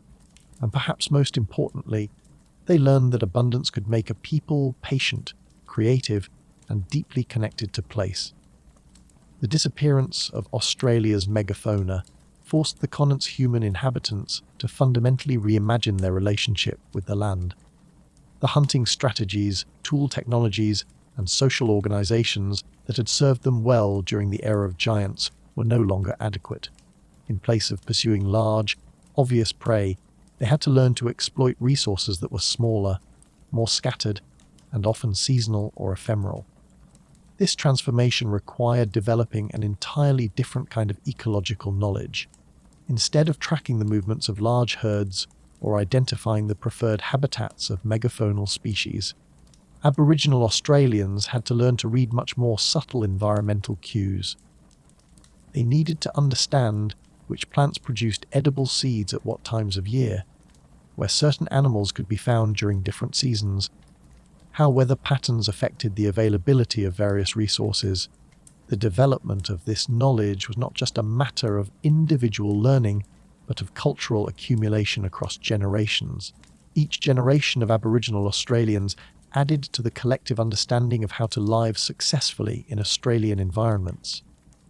Over thousands of years, this accumulated knowledge became extraordinarily detailed and sophisticated. Consider, for example, the Aboriginal understanding of plant resources.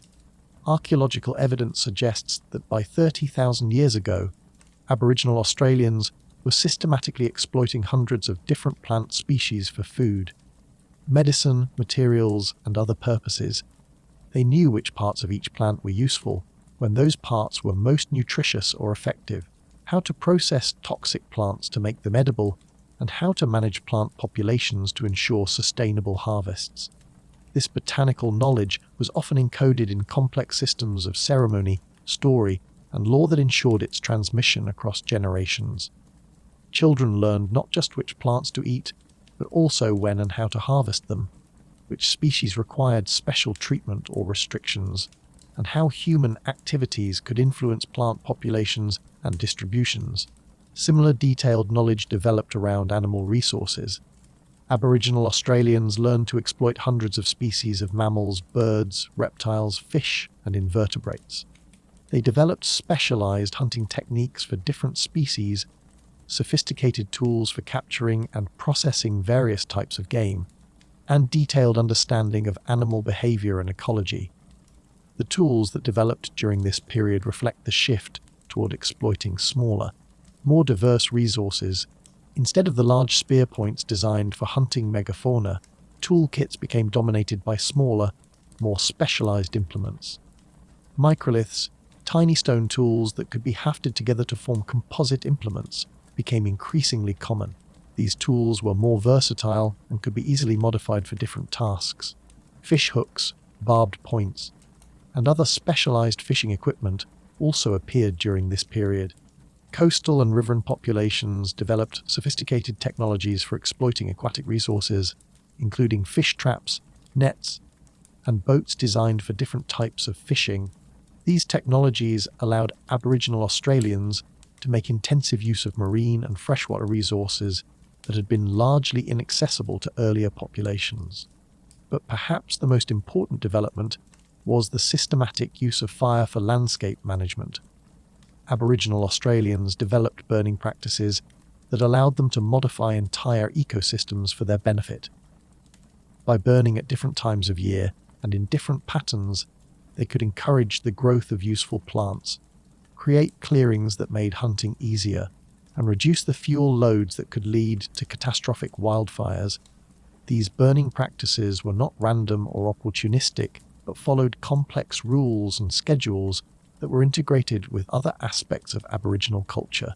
Different clans or groups had responsibility for burning different areas.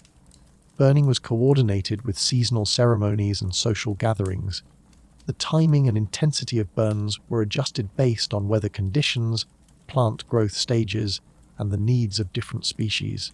The result was a landscape that was actively managed rather than simply exploited. Aboriginal Australians were not just taking resources from the environment, but actively shaping that environment to increase its productivity and reliability. They were creating what anthropologists call cultural landscapes, environments that look natural but are actually the product of thousands of years of human management.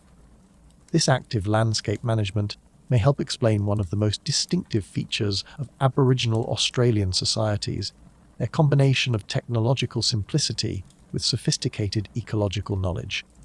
In many parts of the world, human societies responded to environmental challenges by developing increasingly complex technologies. Aboriginal Australians took a different approach. developing increasingly sophisticated ways of managing and modifying their environments while maintaining relatively simple material technologies. This approach was probably made possible by the abundance and diversity of Australian environments after the extinction of the megafauna. Without large competitors or predators, and with the ability to modify landscapes through fire management, Aboriginal Australians could achieve high levels of subsistence security without needing complex technologies. This security, in turn, allowed them to invest time and energy in developing other aspects of their culture. The social implications of this adaptation were profound. The detailed ecological knowledge that Aboriginal Australians developed could not be maintained by individuals working alone. It required collective effort, shared responsibility, and mechanisms for transmitting information across generations. This encouraged the development of complex social institutions that could coordinate land management activities and ensure the preservation of ecological knowledge. The clan and totemic systems that characterize traditional Aboriginal societies probably have their roots in this period. These systems divided responsibility for different areas of land and different species among different social groups. Each group had detailed knowledge of their particular areas and species, but they also cooperated with other groups to manage larger landscapes and ecosystems. These social systems also provided mechanisms for sharing resources across space and time. When resources were abundant in one area but scarce in another, the social networks could facilitate sharing and exchange. When resources were abundant in one season but scarce in another, the social systems could coordinate storage and redistribution. The development of these sophisticated land management and social systems was probably facilitated by the relative stability of Australian environments during this period. Unlike many other parts of the world, Australia was not subject to major glaciations, volcanic eruptions, or other catastrophic environmental changes. This stability allowed Aboriginal societies to develop and refine their adaptations over many thousands of years without major disruptions. But stability also brought its own challenges. In rapidly changing environments, societies that fail to innovate quickly face extinction. In stable environments, societies can persist for long periods even if they are not maximally efficient or innovative. This may have reduced the pressure for technological innovation in Aboriginal Australian societies while encouraging the development of cultural institutions that emphasized stability and continuity rather than change and innovation. The archaeological record from this period shows remarkable little change in tool technologies or other material culture over thousands of years. This technological conservatism was probably not due to lack of innovation, but rather to the success of existing adaptations. When technologies work well for their intended purposes, there is little pressure to change them. This pattern of cultural conservatism combined with sophisticated ecological knowledge would characterize Aboriginal Australian societies for tens of thousands of years. It represents a different approach to human-environment relationships than what developed in most other parts of the world, one that emphasized sustainability and stability rather than growth and innovation. By 30,000 years ago, Aboriginal Australians had developed cultural adaptations that would prove remarkably durable. The land management techniques, social institutions, and ecological knowledge that emerged during this period continued to evolve and be refined, but their basic structure remained stable for tens of thousands of years. This represents one of the longest periods of cultural continuity in human history. The transformation from newcomers to natives was complete. The descendants of maritime explorers who had crossed ocean barriers to reach Australia had become deeply rooted in Australian landscapes. They had developed intimate knowledge of local environments and sophisticated techniques for managing them. They had created social institutions that could coordinate collective activities and preserve cultural knowledge across generations. Most importantly, they had learned to see themselves not as separate from the environment, but as part of it. The land was not just a source of resources, but a complex system of relationships that included humans as active participants. This understanding would become central to Aboriginal Australian cultures and would persist even through the dramatic changes that would come with European colonisation. The process of learning the land was not just about developing new subsistence strategies or land management techniques. It was about developing new ways of being human, new forms of consciousness that were adapted to the specific requirements of Australian environments. It was about becoming native not just in terms of birth, but in terms of understanding, knowledge, and identity. This transformation would prove to be one of the most successful human adaptations in history. The cultural systems that Aboriginal Australians developed during this period would sustain them through tens of thousands of years of environmental and social change. They would create one of the world's oldest continuous cultures with artistic traditions, ceremonial practices, and ecological knowledge that continue to this day. The newcomers who had arrived on unfamiliar shores 45,000 years ago had become natives in the deepest sense of the word. They belonged to the land, and the land belonged to them in ways that would define their descendants' relationships with Australia for millennia to come. The vessels that carried humans to Australia didn't vanish once the crossing was complete. They evolved, adapted, became central to life along coasts and rivers. Fishing, trading, exploring tidal rivers, following seasonal runs of fish and turtle. The boat transformed from a tool of exploration into a tool of existence. And with that transformation came something deeper. The knowledge that no place was unreachable. The successful colonization of Australia marked a turning point not just in human geographic distribution, but in human consciousness. For the first time in our species' history, we had proof that no water barrier was insurmountable, no land too remote to reach. But perhaps more importantly, the boats that made these crossings possible didn't disappear once the initial exploration was complete. They became integrated into daily life, transforming from vehicles of exploration into tools of subsistence, connection, and cultural expression. The watercraft that carried the first humans to Australia were probably large, sturdy vessels designed for long ocean crossings. But once established on the new continent, boat technology began to diversify and specialize for different purposes. Coastal communities developed types of boats for different activities. Fishing boats designed for specific types of fishing, trading vessels capable of carrying cargo along the coast, river boats adapted for navigating inland waterways. Archaeological evidence for these early boats is limited because wooden watercraft rarely survive in tropical environments for tens of thousands of years. But we can infer their development from other types of evidence, the distribution of raw materials that could only have been transported by water, the remains of marine animals found far inland, the patterns of early settlement that suggest regular water-based transportation. One of the most important developments was the adaptation of boat technology for intensive marine exploitation. The waters around Australia were rich in resources that had never been systematically harvested by humans: fish, shellfish, sea turtles, marine mammals, seabirds. Exploiting these resources effectively required specialized boats and equipment designed for different types of marine hunting and gathering. Fishing boats probably developed first. These would have been relatively small, maneuverable vessels that could be operated by one or two people. They needed to be stable enough for fishing activities, but light enough to be launched and beached easily. Archaeological sites along the Australian coast show evidence of intensive fishing activity dating back almost to the time of first human arrival, suggesting that specialized fishing boats were developed very early.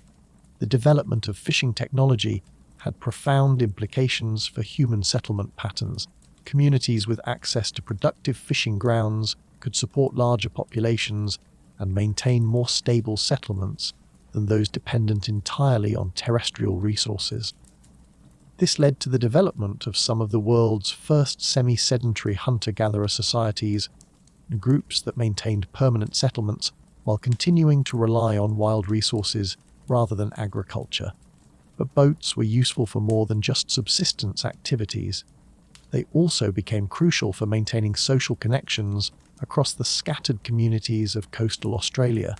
The Australian coast is enormously long and complex, with countless bays, inlets, and offshore islands.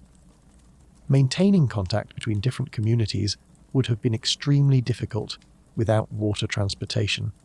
Regular boat travel allowed for the exchange of resources, information, and marriage partners between communities separated by hundreds of kilometers of coastline. This exchange was crucial for maintaining the genetic diversity of small populations and for sharing innovations in technology, resource exploitation, and environmental management. The boats that served these transportation functions were probably larger and more robust than fishing boats. They needed to carry multiple passengers and substantial loads of trade goods. They had to be seaworthy enough for long coastal voyages in variable weather conditions. Building and maintaining such boats required considerable community investment and specialized knowledge. Over time, different regions probably developed distinctive boat designs adapted to local conditions and needs. Communities in sheltered bays might have favored different designs than those exposed to ocean swells. Groups that specialized in different types of marine exploitation might have developed boats optimized for their particular activities. The development of river and inland water transportation was equally important. Australia has an extensive network of rivers, streams, and seasonal wetlands that provided transportation corridors into the interior of the continent. Boats designed for river travel allowed humans to penetrate far inland and exploit resources that would otherwise have been inaccessible. Riverboats had different requirements than ocean-going vessels. They needed to be maneuverable in narrow waterways, light enough to be portaged around obstacles, and suitable for operation in shallow water. They also needed to be easily repairable, since communities using them might be far from sources of specialized materials or tools. The use of boats for inland transportation probably facilitated the rapid spread of humans across the Australian continent. Instead of having to travel overland through unfamiliar territory, early explorers could follow river systems that provided both transportation and access to water and food resources. This may help explain how humans reached even the most remote parts of Australia within a few thousand years of initial colonization. But perhaps the most important role of boats was cultural rather than purely practical. The knowledge and skills required for boat building and navigation had to be transmitted across generations through teaching and practice. This created communities of maritime specialists who shared not just technical knowledge, but also cultural traditions associated with life on the water. These maritime cultural traditions probably included specialized ceremonies, stories, and social institutions. Boat building might have been surrounded by ritual practices that ensured the spiritual as well as practical success of new vessels. Navigation knowledge might have been encoded in stories and songs that served both as entertainment and as practical instruction. The development of maritime cultures also created new forms of social organization. Boat crews required leadership structures and decision-making processes. Trading expeditions needed mechanisms for organizing cargo, negotiating exchanges, and distributing profits.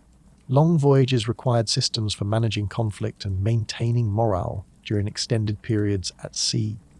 These social innovations were probably as important as the technological developments in establishing sustainable maritime societies. Boats could carry people across water, but only appropriate social institutions could ensure that maritime activities served the broader needs of the community and contributed to long-term survival and prosperity.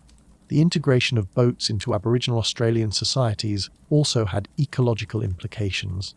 Intensive use of marine resources required sustainable harvesting practices to prevent overexploitation. This led to the development of complex resource management systems that regulated when, where, and how different marine species could be harvested. These management systems were probably integrated with the broader Aboriginal systems of environmental management that governed terrestrial resources. Different clans or social groups might have had responsibility for managing different areas of coastline or different types of marine resources.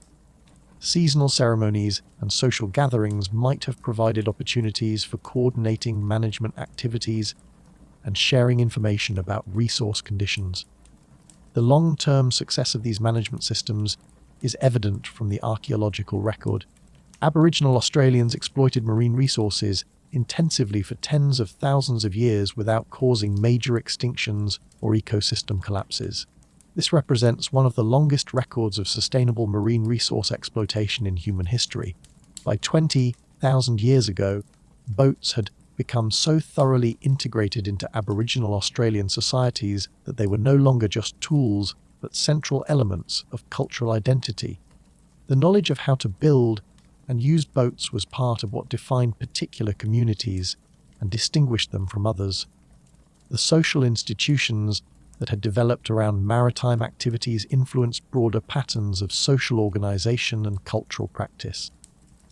The memory of water that boats carried was not just practical knowledge about navigation and seamanship, but cultural memory about human possibilities and connections. Boats served as reminders that distance was not an absolute barrier, that communities separated by water could maintain meaningful relationships, that the horizon always held the possibility of discovery. This memory would prove crucial for the later development of Aboriginal Australian societies. As populations grew and spread across the continent, water transportation remained important for maintaining connections between distant communities. The trading networks, marriage systems, and ceremonial practices that characterized traditional Aboriginal societies all depended on the mobility that boats provided. The transformation of boats from tools of exploration to elements of culture represents a crucial transition in human development. It marks the moment when technological innovations became fully integrated into social systems and cultural practices. It shows how practical tools can become symbols and how technical knowledge can become cultural tradition. The memory of water that boats carried would influence human consciousness for millennia to come.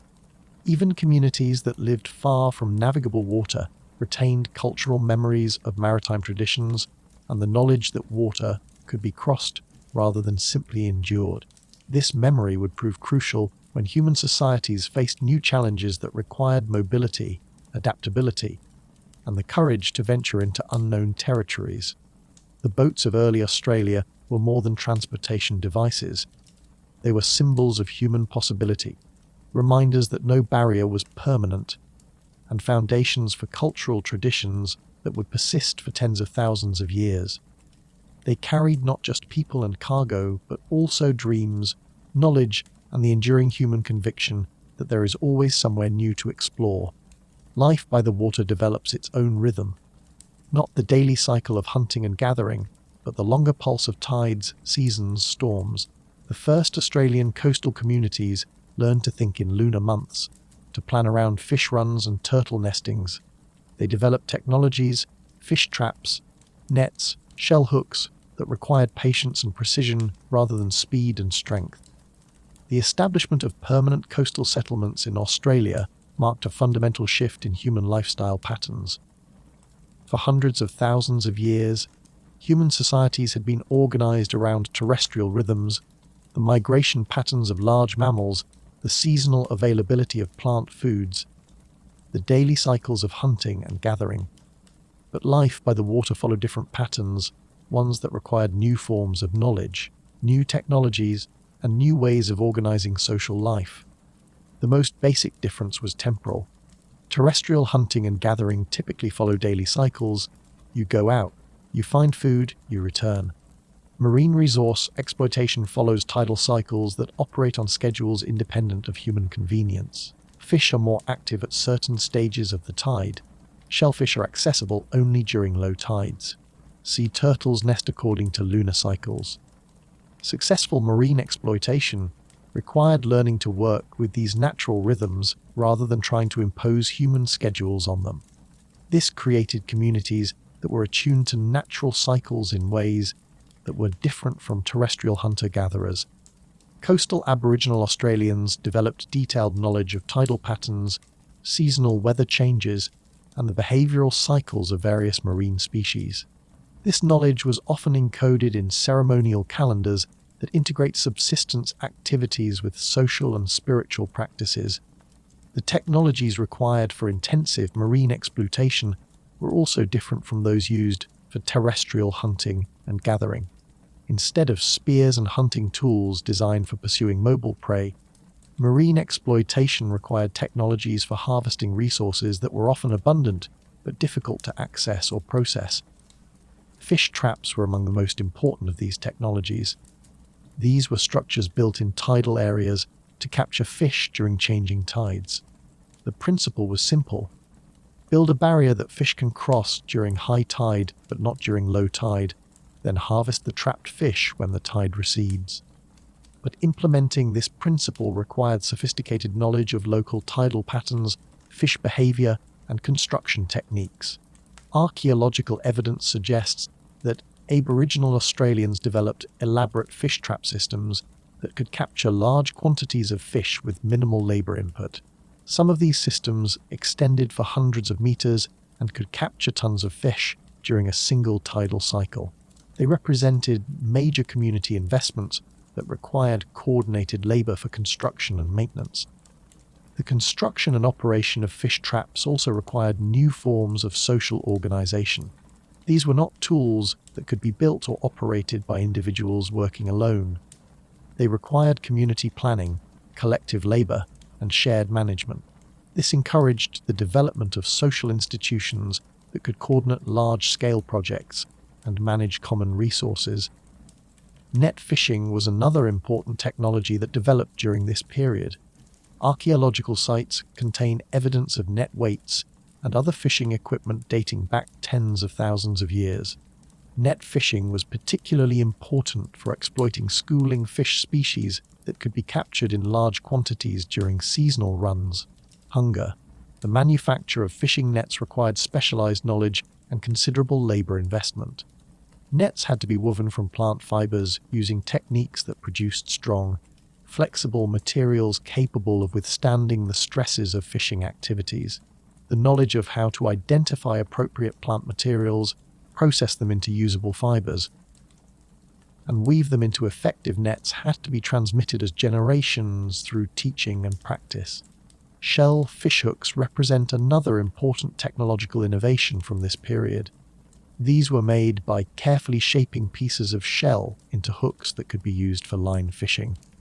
Archaeological evidence suggests that Aboriginal Australians developed sophisticated techniques for manufacturing shell hooks, including methods for drilling holes for line attachment and shaping points that would hold fish effectively. The development of hook and line fishing had important implications for social organization because a technology that could be used effectively by individuals or small groups. Unlike fish traps or nets, which required collective effort, hook and line fishing could be practiced independently. This provided individuals and families with subsistence options that didn't require coordination with larger groups. But perhaps the most important aspect of maritime life was the development of detailed ecological knowledge about marine environments. Successful marine exploitation required understanding the complex relationships between tides, weather, seasons, and the behavior of various marine species. This knowledge was far more complex than what was required for terrestrial hunting and gathering. Coastal Aboriginal Australians developed knowledge systems that tracked the life cycles of dozens of fish species, the seasonal patterns of shellfish abundance, the nesting behavior of sea turtles, and the migration patterns of marine mammals. This knowledge was often organized around lunar calendars that integrated information about tides, weather, and species behavior into comprehensive systems for predicting when and where different resources would be available. These knowledge systems were maintained through oral tradition and practical instruction passed down through generations. Children learned by participating in fishing and gathering activities, gradually accumulating the observational skills and practical knowledge necessary for successful marine exploitation. Adults refine their knowledge throughout their lives, learning to read increasingly subtle environmental cues and to predict resource availability with greater accuracy. The development of maritime societies also created new opportunities for trade and exchange. The coastal communities had access to marine resources that were not available to inland groups, while inland communities had access to terrestrial resources that coastal groups needed. This created incentives for trade relationships that could benefit both types of communities. Archaeological evidence suggests that trade networks involving marine resource extended far into the Australian interior.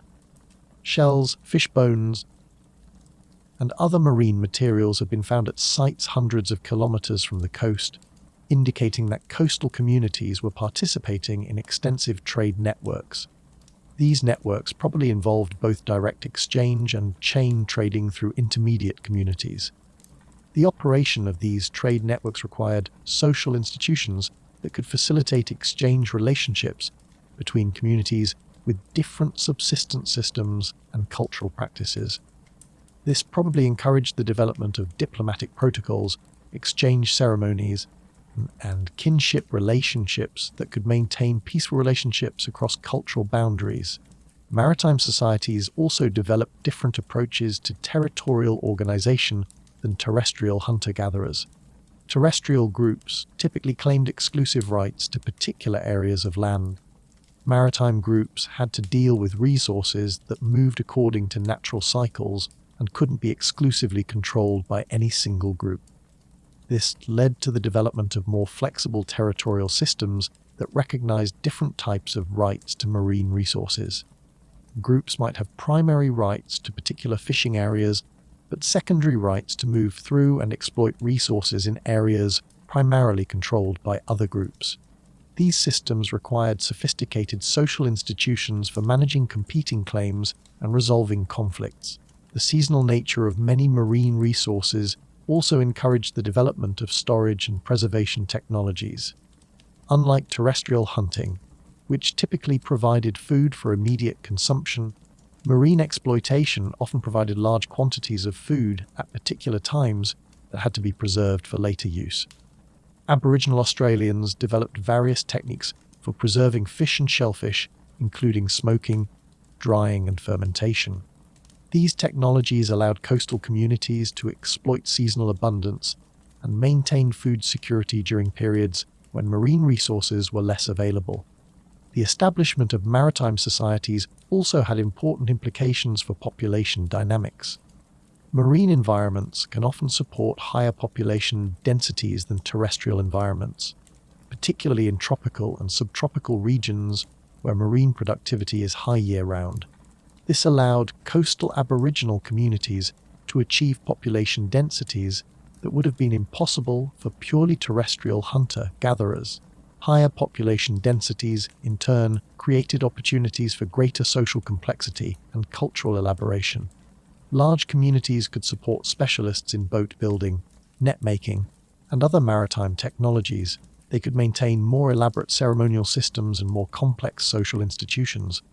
By 20,000 years ago, maritime societies had become well established along much of the Australian coast.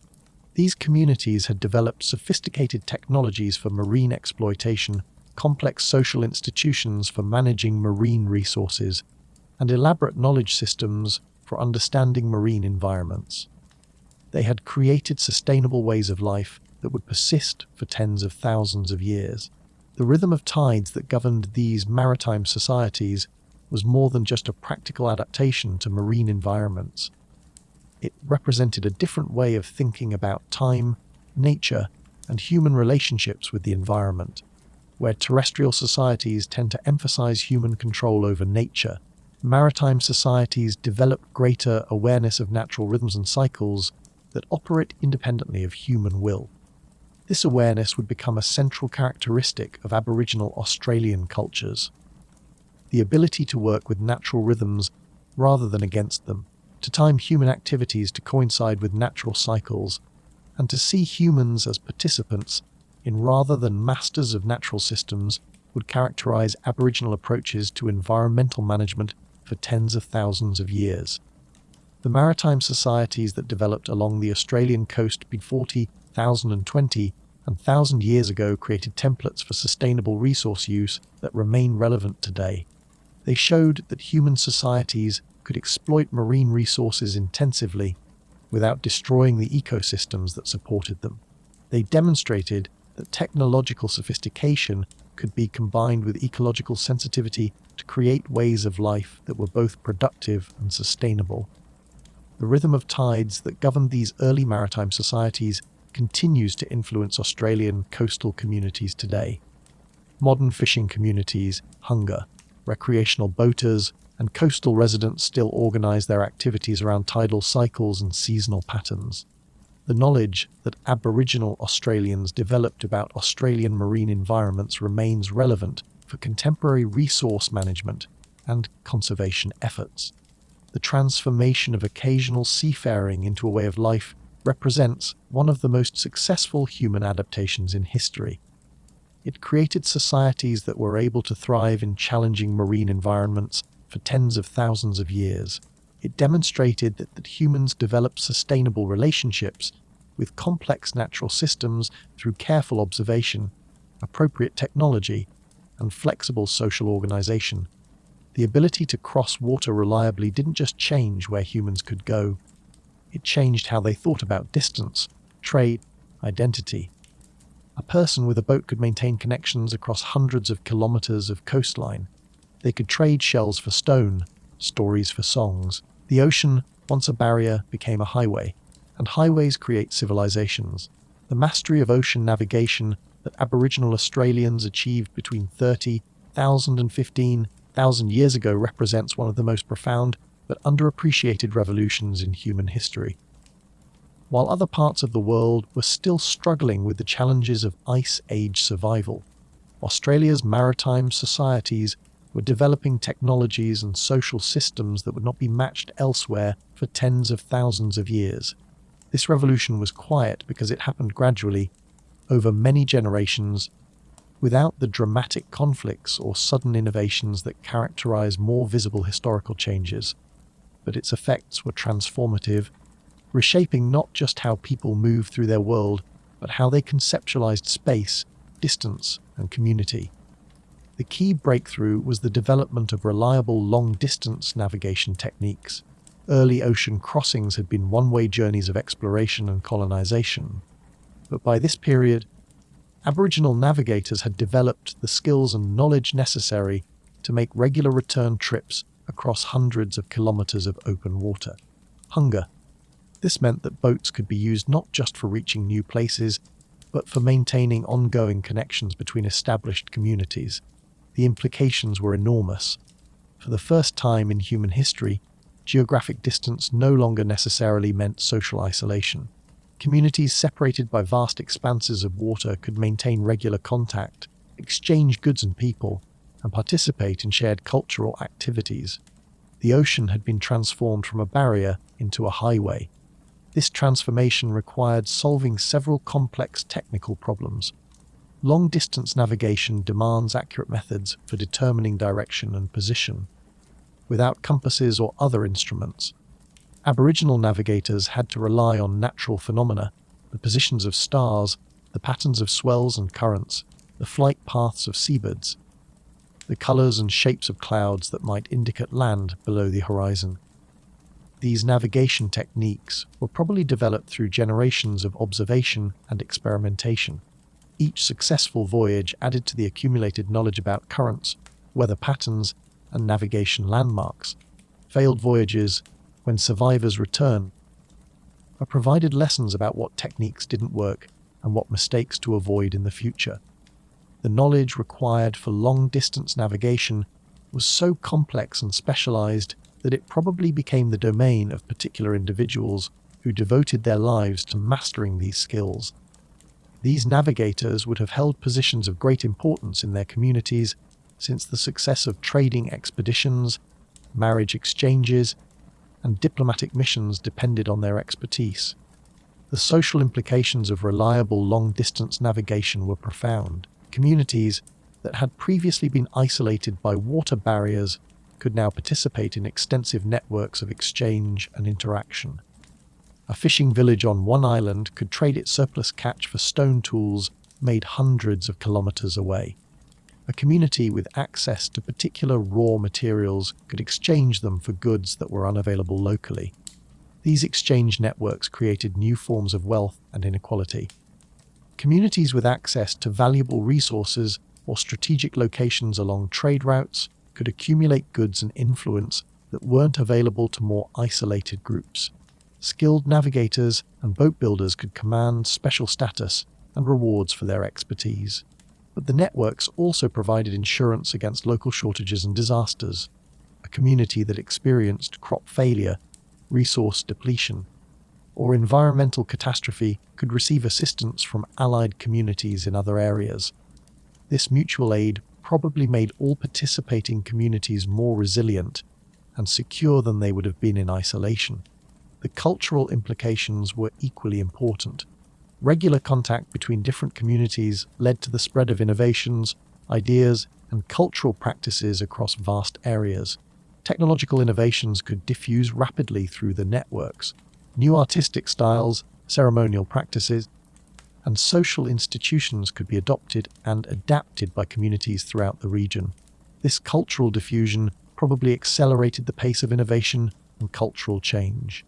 Communities that were part of extensive networks had access to a much broader range of ideas and practices than isolated groups. They could experiment with new approaches and abandon unsuccessful innovations more quickly because they had access to alternatives. The language implications were also significant. Extensive trade and social networks require some degree of linguistic communication between different groups. This probably led to the development of trade languages, common vocabularies, and translation practices that facilitated communication across cultural boundaries. Archaeological evidence for these extensive networks is visible in the distribution of raw materials and finished goods. Obsidian from particular volcanic sources appears at sites hundreds of kilometers away. Distinctive tool styles appear across wide areas with remarkable consistency. Decorative objects made from exotic materials show up in contexts far from their sources. Perhaps most remarkably, genetic studies of modern Aboriginal Australian populations show evidence of extensive gene flow between communities that are widely separated geographically. This genetic evidence suggests that the social networks maintained through maritime connections facilitated not just trade but also marriage exchanges and population movement across vast areas. The establishment of these networks also required new forms of social organization. Trading expeditions needed leadership structures and decision-making processes. Diplomatic relationships between different communities needed protocols for negotiating agreements and resolving conflicts. Marriage exchanges needed institutions for arranging matches and managing kinship relationships across geographic barriers.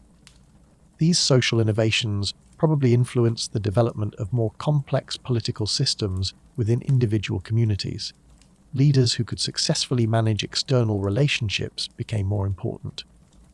Social institutions that could coordinate collective activities like boat building and trading expeditions became more elaborate. The development of reliable navigation also changed how people thought about space and geography. Instead of seeing their local area as the center of the world with vague, unreachable places beyond the horizon, maritime peoples developed mental maps that included accurate knowledge of distant places and the routes to reach them. This expanded geographic consciousness probably influenced art, storytelling, and religious practices. Creation stories and mythological narratives could encompass wider geographic areas. Artistic traditions could incorporate motifs and influences from distant places. Religious practices could include elements that connected local communities to broader spiritual landscapes. The boats themselves became increasingly sophisticated during this period.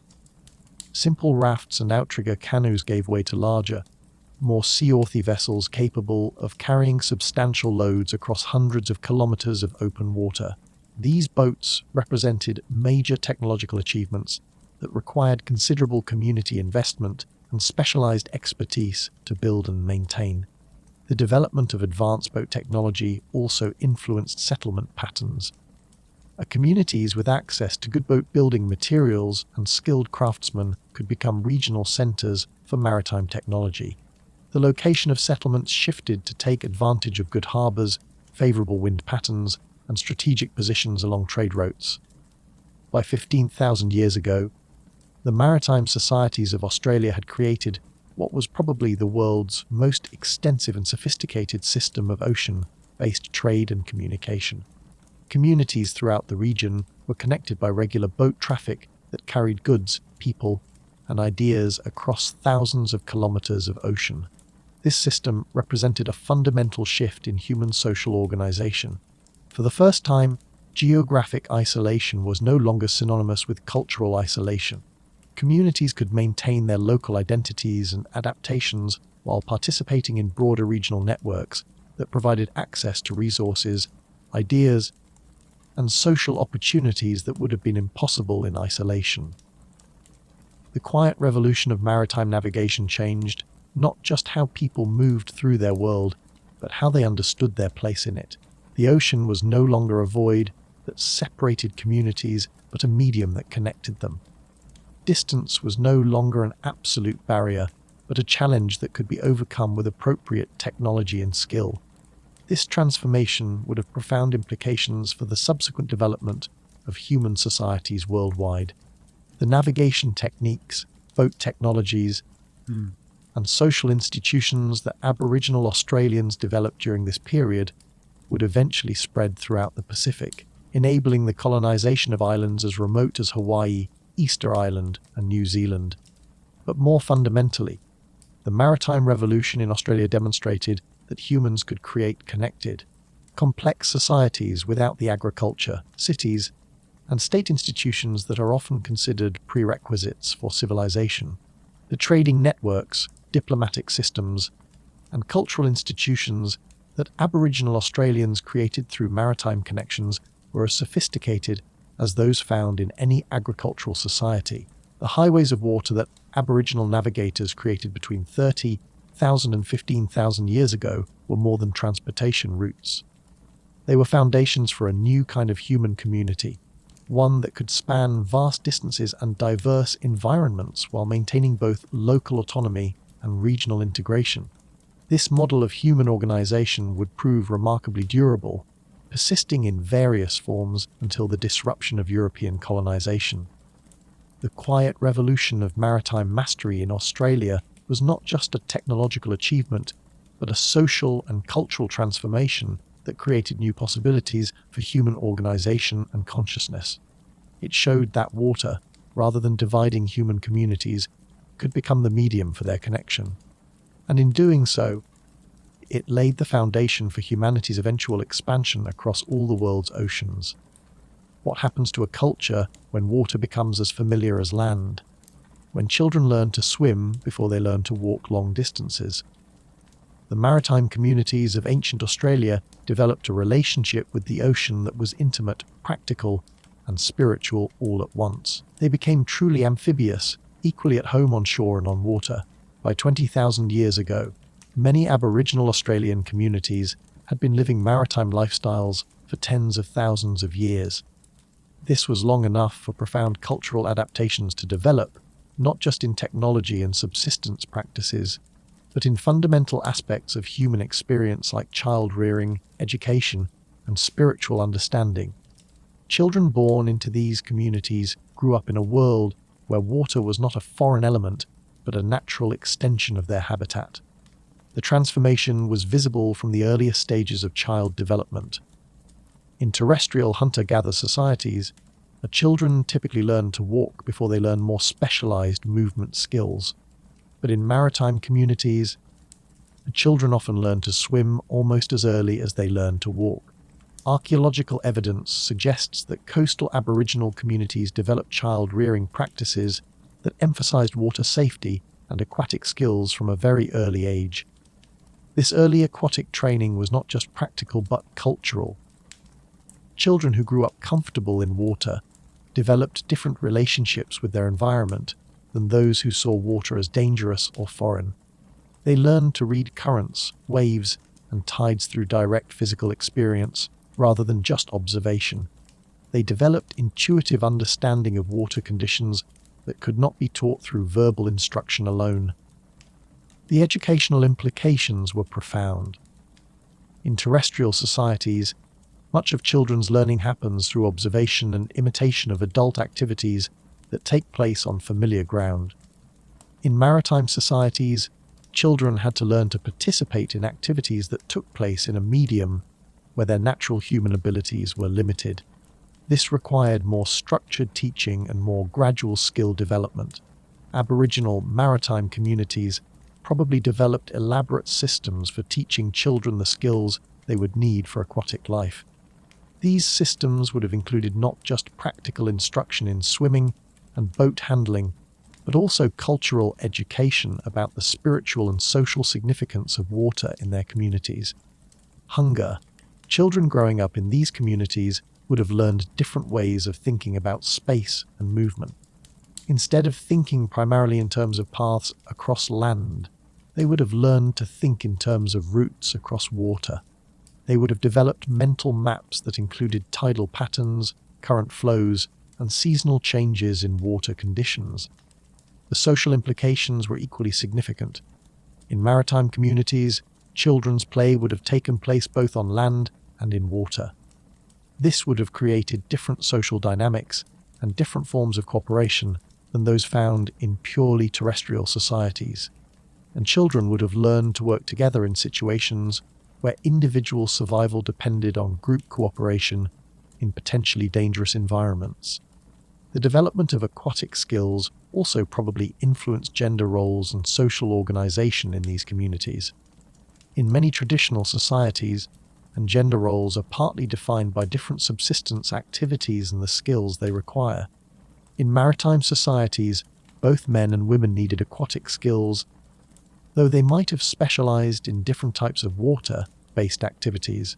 Archaeological evidence suggests that both men and women participated in marine resource exploitation in Aboriginal Australian societies, though possibly in different roles. Men might have specialized in deep water fishing and hunting of large marine animals, while women might have focused on gathering shellfish and seaweed in tidal areas.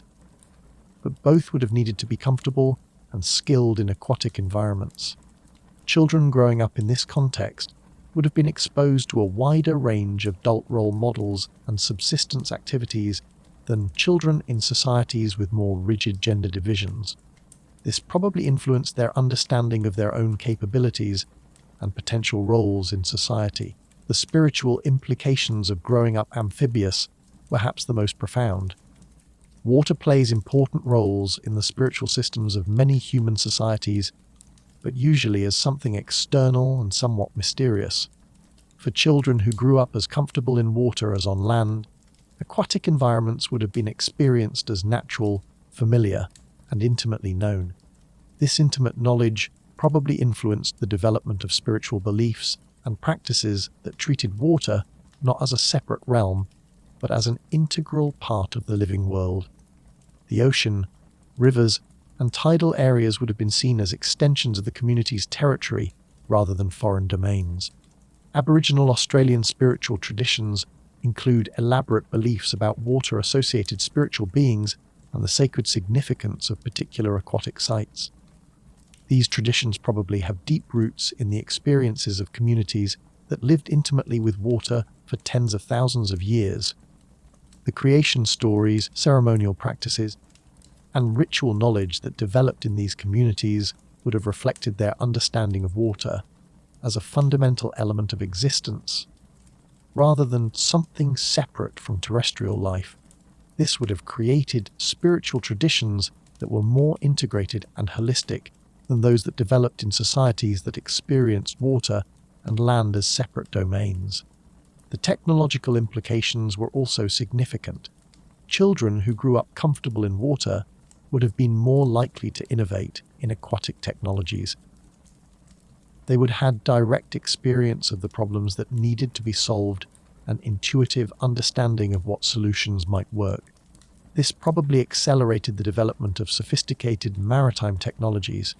Each generation of children who grew up amphibious would have brought new perspectives and ideas to the challenges of boat building, navigation, and marine resource exploitation.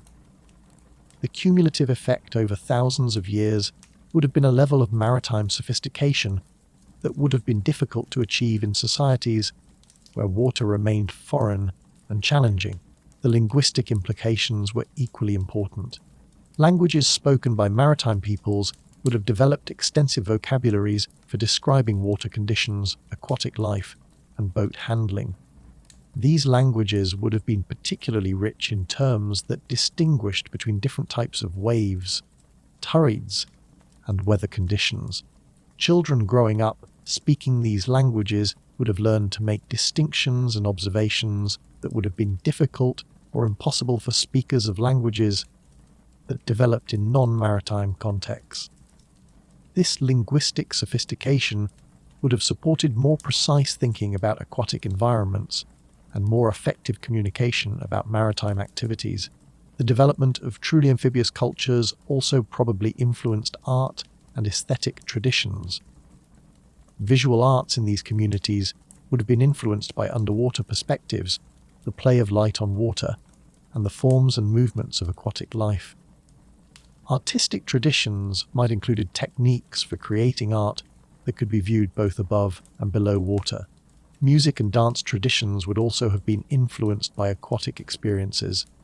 The rhythms of waves and tides, the sounds of water movement, and the physical sensations of moving through water would all have contributed to distinctive artistic traditions that reflected the community's amphibious lifestyle. By 15,000 years, some Aboriginal Australian communities had been living amphibious lifestyles for so long that they had developed cultural adaptations that would have been difficult for non-maritime peoples to understand or replicate. These were truly unique human communities that had solved the challenge of living intimately with both terrestrial and aquatic environments. The children of the current who grew up in these communities represented a distinctive form of human adaptation. They were as comfortable diving for shellfish as walking across land. They could read water conditions as easily as tracking animal sign on land. They thought of the ocean not as a barrier or even a highway, but as home. This cultural adaptation was so successful that it persisted for tens of thousands of years, right up until the disruption of European colonization. The maritime traditions that these communities developed continue to influence Aboriginal Australian cultures today, even among groups that no longer live primarily maritime lifestyles. The children of the current also demonstrated something important about human adaptability. They showed that our species can develop intimate relationships with environments that seem inhospitable or challenging to most human societies.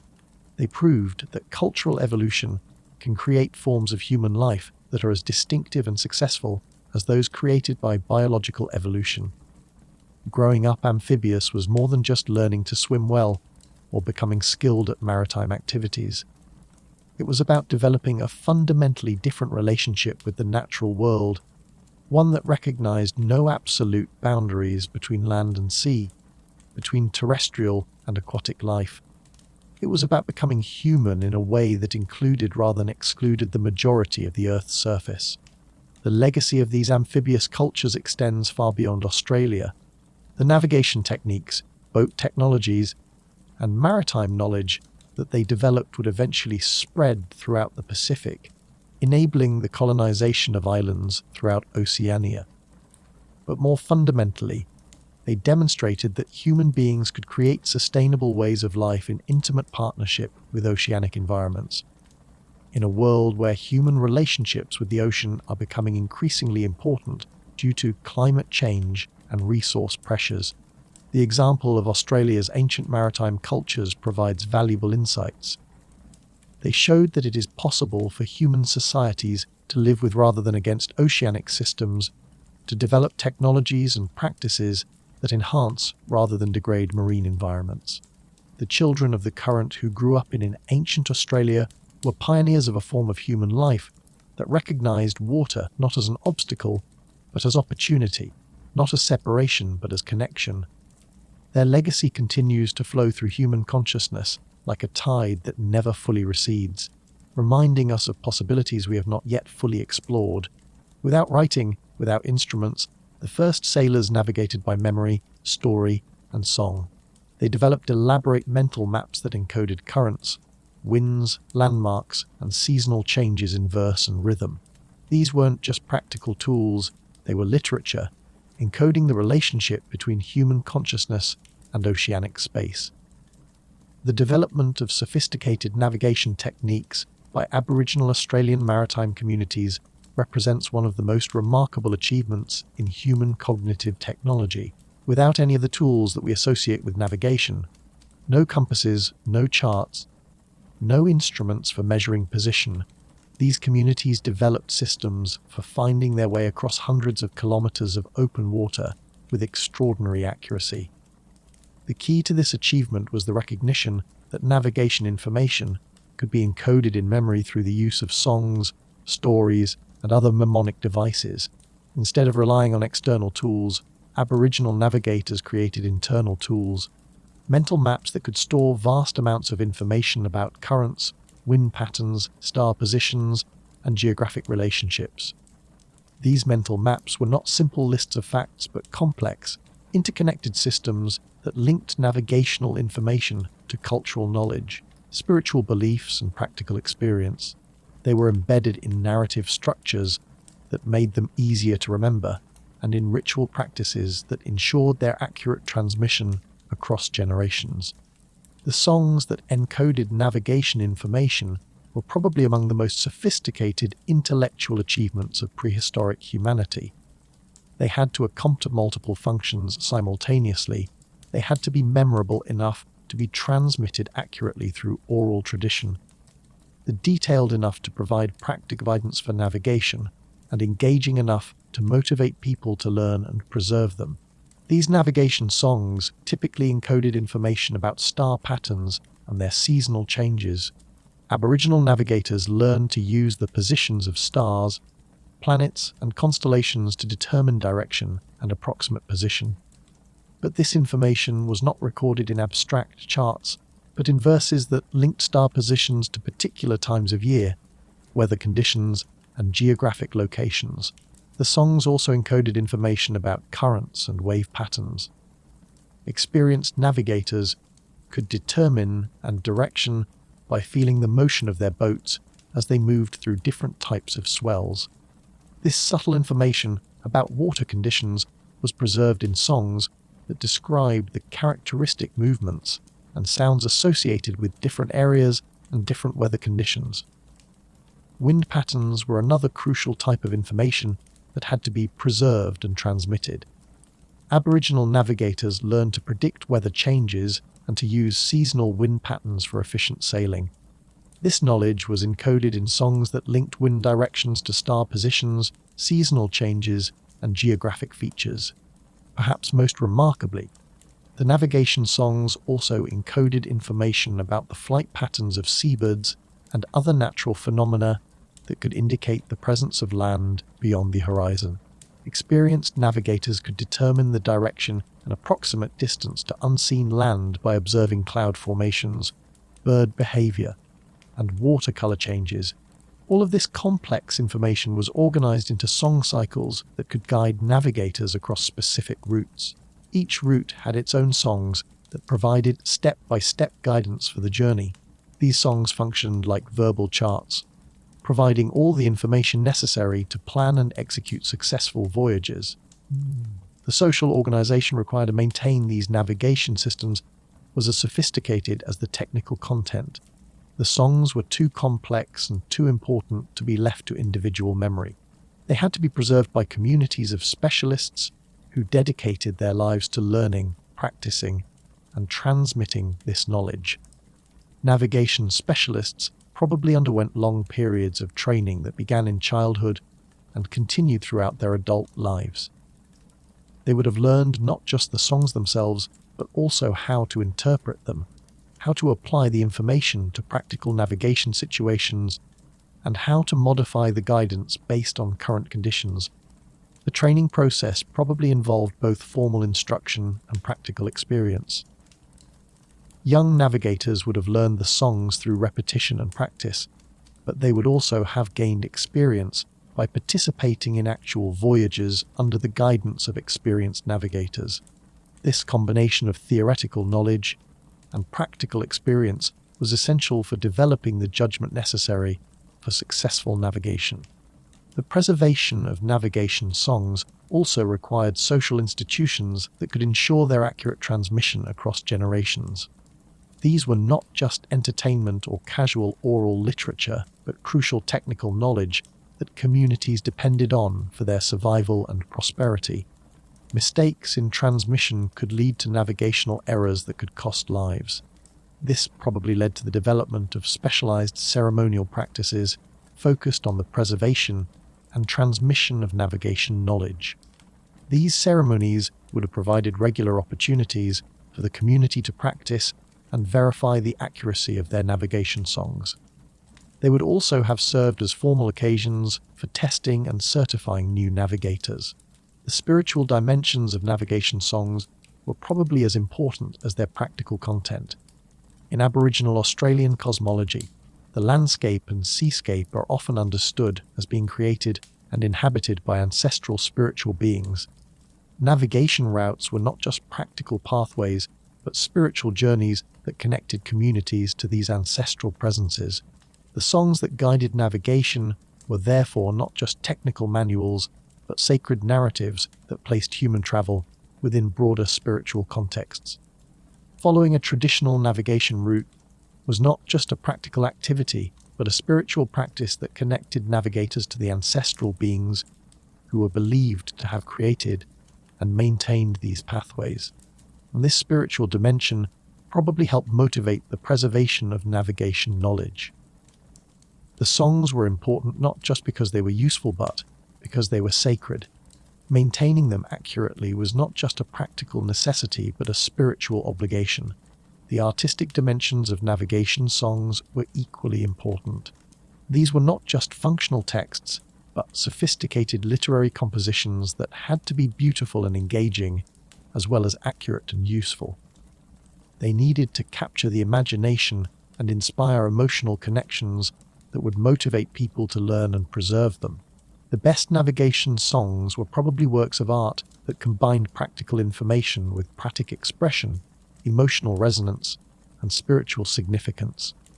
They transformed the technical challenge of ocean navigation into cultural experience that connected individuals to their communities and their environments. The linguistic implications of navigation songs were also significant. The languages that developed in maritime communities had to be capable of encoding complex spatial and temporal relationships. They needed extensive vocabularies for describing water conditions, weather patterns, and celestial phenomena. They needed grammatical structures that could express the kind of conditional and sequential relationships that navigation requires. These linguistic capabilities probably influenced other aspects of culture in maritime communities. Languages that were sophisticated enough to encode navigation information were also capable of supporting complex storytelling, philosophical speculation, and artistic expression in other domains. The navigation songs of Aboriginal Australian maritime communities represent a remarkable achievement in human intellectual history. They showed that complex technical knowledge could be preserved and transmitted through oral tradition with extraordinary accuracy and detail. They demonstrated that human memory, properly organized and culturally supported, could function as efficiently as any external storage system. Perhaps most importantly, they showed that practical knowledge and artistic expression need not be separate domains. The navigation songs were simultaneously tools in art, science, and poetry, practical necessity and cultural achievement. They represent a form of human creativity that integrated intellectual, artistic, and spiritual dimensions into unified cultural expressions. The legacy of these navigation systems extends far beyond their immediate practical applications. They represent a model for how human communities can develop and preserve complex knowledge without relying on external technologies. They show how cultural practices can transform individual memory into collective intelligence. The songs of navigation that Aboriginal Australian communities developed also provide insights into how human consciousness can adapt to challenging environmental requirements. They show how our species can develop cognitive tools that extend our natural capabilities and allow us to accomplish things that would seem impossible with our biological equipment alone. By 10,000 years ago, The navigation systems that Aboriginal Australian communities had developed represented the culmination of tens of thousands of years of cognitive and cultural evolution. They were sophisticated enough to guide voyages across hundreds of kilometers of open water.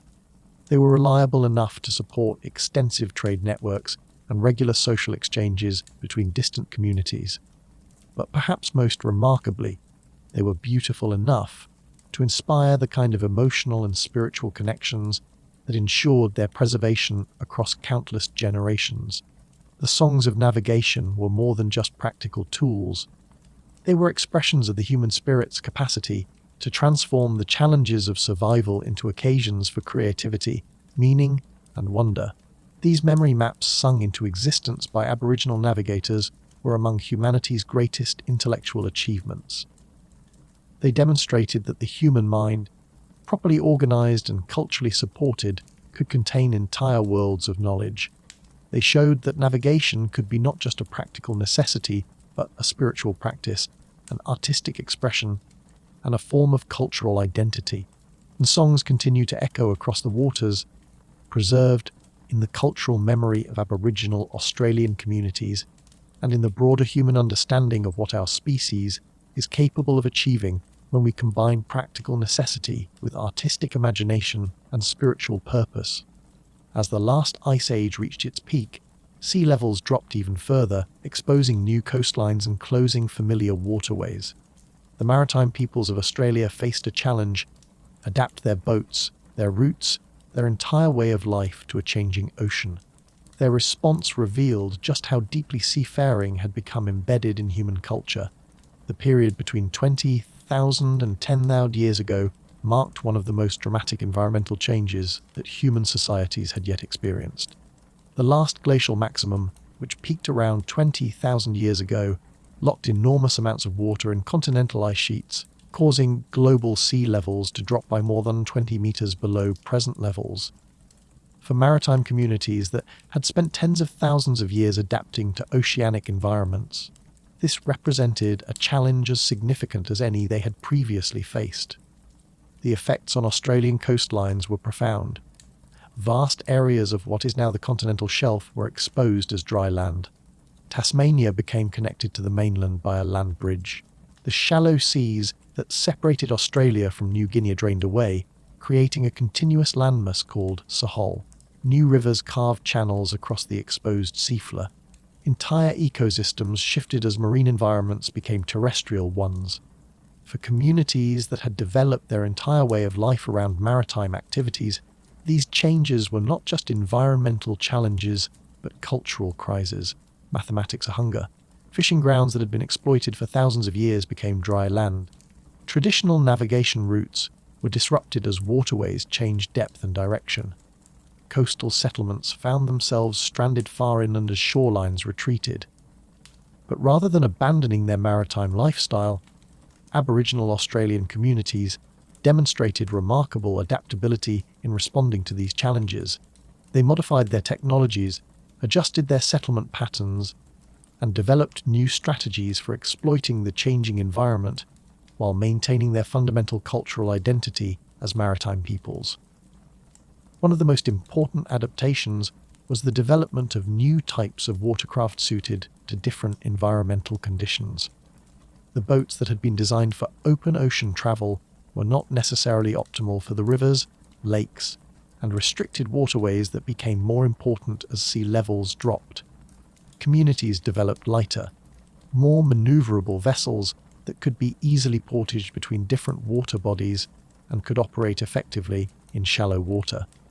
Archaeological evidence suggests that during this period, Aboriginal communities developed greater diversity in boat designs, with different types of watercraft specialized for different purposes and environments. This technological diversification reflected the increasing environmental diversity that communities faced as changing sea levels created new types of aquatic habitats. The navigation systems that had been developed for ocean travel also had to be adapted for the changing geography. Traditional landmarks disappeared underwater or became irrelevant as waterways changed course. Star-based navigation systems had to be modified to account for the different routes and destinations that became necessary as familiar pathways were disrupted.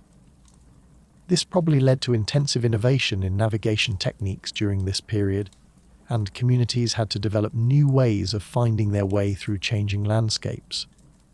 They had to create new mental maps that incorporated both the changing geography and the accumulated knowledge of traditional routes that were no longer navigable. The social implications of these environmental changes were equally significant. Communities that had been connected by water transportation found themselves separated as waterways disappeared. Others that had been isolated found themselves connected as new land bridges appeared. The extensive trade networks that had developed during earlier periods had to be completely reorganized. Some communities probably abandoned water transportation entirely during this period, shifting to purely terrestrial lifestyles as their aquatic environments disappeared. Others maintained their maritime identity by migrating to areas where water transportation remained viable. Still others developed hybrid lifestyles that combined terrestrial and aquatic strategies as environmental conditions permitted. The cultural implications were profound. Maritime communities had developed cultural traditions, spiritual beliefs, and social institutions that were intimately connected to oceanic environments. As those environments changed, the cultural systems had to change as well. This probably led to a period of intensive cultural innovation as communities struggled to maintain their identities while adapting to new circumstances. Some cultural traditions probably disappeared entirely during this period, particularly those that were tied to specific geographic features or environmental conditions that no longer existed. Others were modified and adapted to new circumstances. Still others were preserved in memory, even when they were no longer practically relevant, awaiting for environmental conditions that might make them useful again. The spiritual implications were equally significant. Aboriginal Australian spiritual traditions include elaborate beliefs about the relationship between human communities and particular landscapes and seascapes. When those environments changed dramatically, the spiritual traditions had to be reconsidered and possibly restructured. This probably led to the development of new spiritual narratives that could account for environmental change and provide guidance for adapting to new circumstances. These narratives would have to balance respect for traditional knowledge with recognition of the need for innovation and adaptation. Archaeological evidence from this period shows both continuity and change in Aboriginal Australian cultures. Some aspects of material culture remained remarkably stable, suggesting that core cultural values and technologies were preserved even as environmental conditions changed. Other aspects show clear innovation and adaptation, reflecting the community's responses to new challenges and opportunities. Perhaps most remarkably, the archaeological evidence suggests that Aboriginal communities not only survived these dramatic environmental changes, but actually expanded their geographic range during this period. The land bridges that connected previously separated areas provided opportunities for population movement and cultural exchange. Communities were able to colonize new areas that had been previously inaccessible. This expansion was not just geographic but cultural. The need to adapt to diverse new environments probably accelerated cultural innovation and led to the development of new technologies, social institutions, and cultural practices. The communities that emerged from this period of environmental challenge were probably more diverse and sophisticated than those that had preceded it. The period of low sea levels also provided opportunities for cultural consolidation and integration. Communities that had been separated by water barriers could now interact directly. This probably led to increased cultural exchange, the spread of innovations, and the development of more integrated regional cultural systems. But the most remarkable aspect of this period was what happened when sea levels began to rise again around 15,000 years ago. Rather than being caught off guard by the returning waters, Aboriginal communities seem to have been ready to re-embrace their maritime lifestyle as soon as conditions permitted. This suggests that the maritime cultural traditions had been preserved even during the period when they were less practically relevant. The knowledge of boat building, navigation, and marine resource exploitation had been maintained in cultural memory, ready to be applied again when environmental conditions made it useful. The rapidity with which maritime activities resumed as sea levels rose suggests that these communities had never really abandoned their identity as maritime peoples. They had simply adapted their practices to temporary environmental conditions while maintaining their fundamental cultural orientation toward oceanic environments. This cultural resilience represents one of the most remarkable achievements of Aboriginal Australian societies. They demonstrated that human communities could maintain their cultural identity and core values even while adapting to dramatic environmental changes. They showed that cultural traditions could be flexible enough to survive major disruptions while remaining stable enough to preserve essential knowledge and values. The experience of adapting to major climate change also probably strengthened Aboriginal communities' understanding of environmental variability and the need for cultural flexibility. They learned that environmental conditions are not permanent and that successful communities must be prepared to adapt to changing circumstances while maintaining their essential cultural characteristics. By 10,000 years ago, as sea levels stabilized near their current positions, Aboriginal Australian maritime communities had demonstrated an extraordinary capacity for environmental adaptation. They had survived one of the most dramatic periods of climate change in human history while maintaining their cultural identity and their commitment to maritime lifestyles. The strategies they developed for adapting to climate change, technological innovation, cultural flexibility, social cooperation, and environmental monitoring remain relevant today as human societies face new challenges related to climate change and environmental degradation. The Aboriginal Australian examples shows that it is possible for human communities to adapt successfully to major environmental changes while preserving their essential cultural values and identity. The ice returning the sea not was just an environmental event, but a cultural test that Aboriginal Australian maritime communities passed with remarkable success.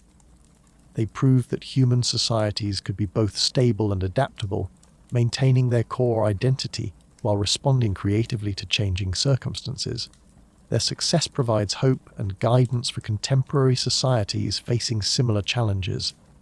The legacy of the first ocean crossings isn't just in the bones buried on distant shores.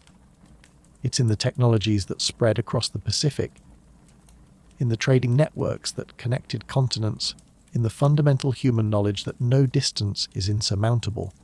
Every boat that has ever been built carries the echo of that first moment, when someone pushed off from shore and trusted themselves to the unknown. When the last ice age ended and sea levels rose to their current positions around 10,000 years ago, the maritime traditions that Aboriginal Australians had developed and refined over tens of thousands of years were ready to spread across the world's oceans.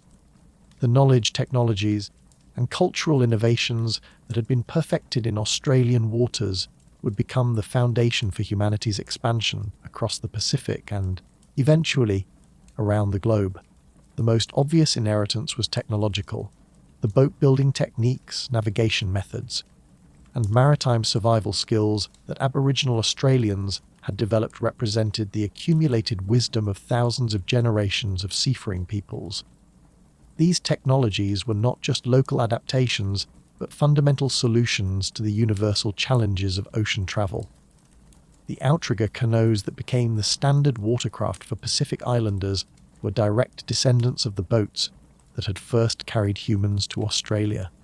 The design principles, stability through lateral support, lightness for easy handling, and modularity for repair and modification, had been perfected through millennia of use in Australian waters.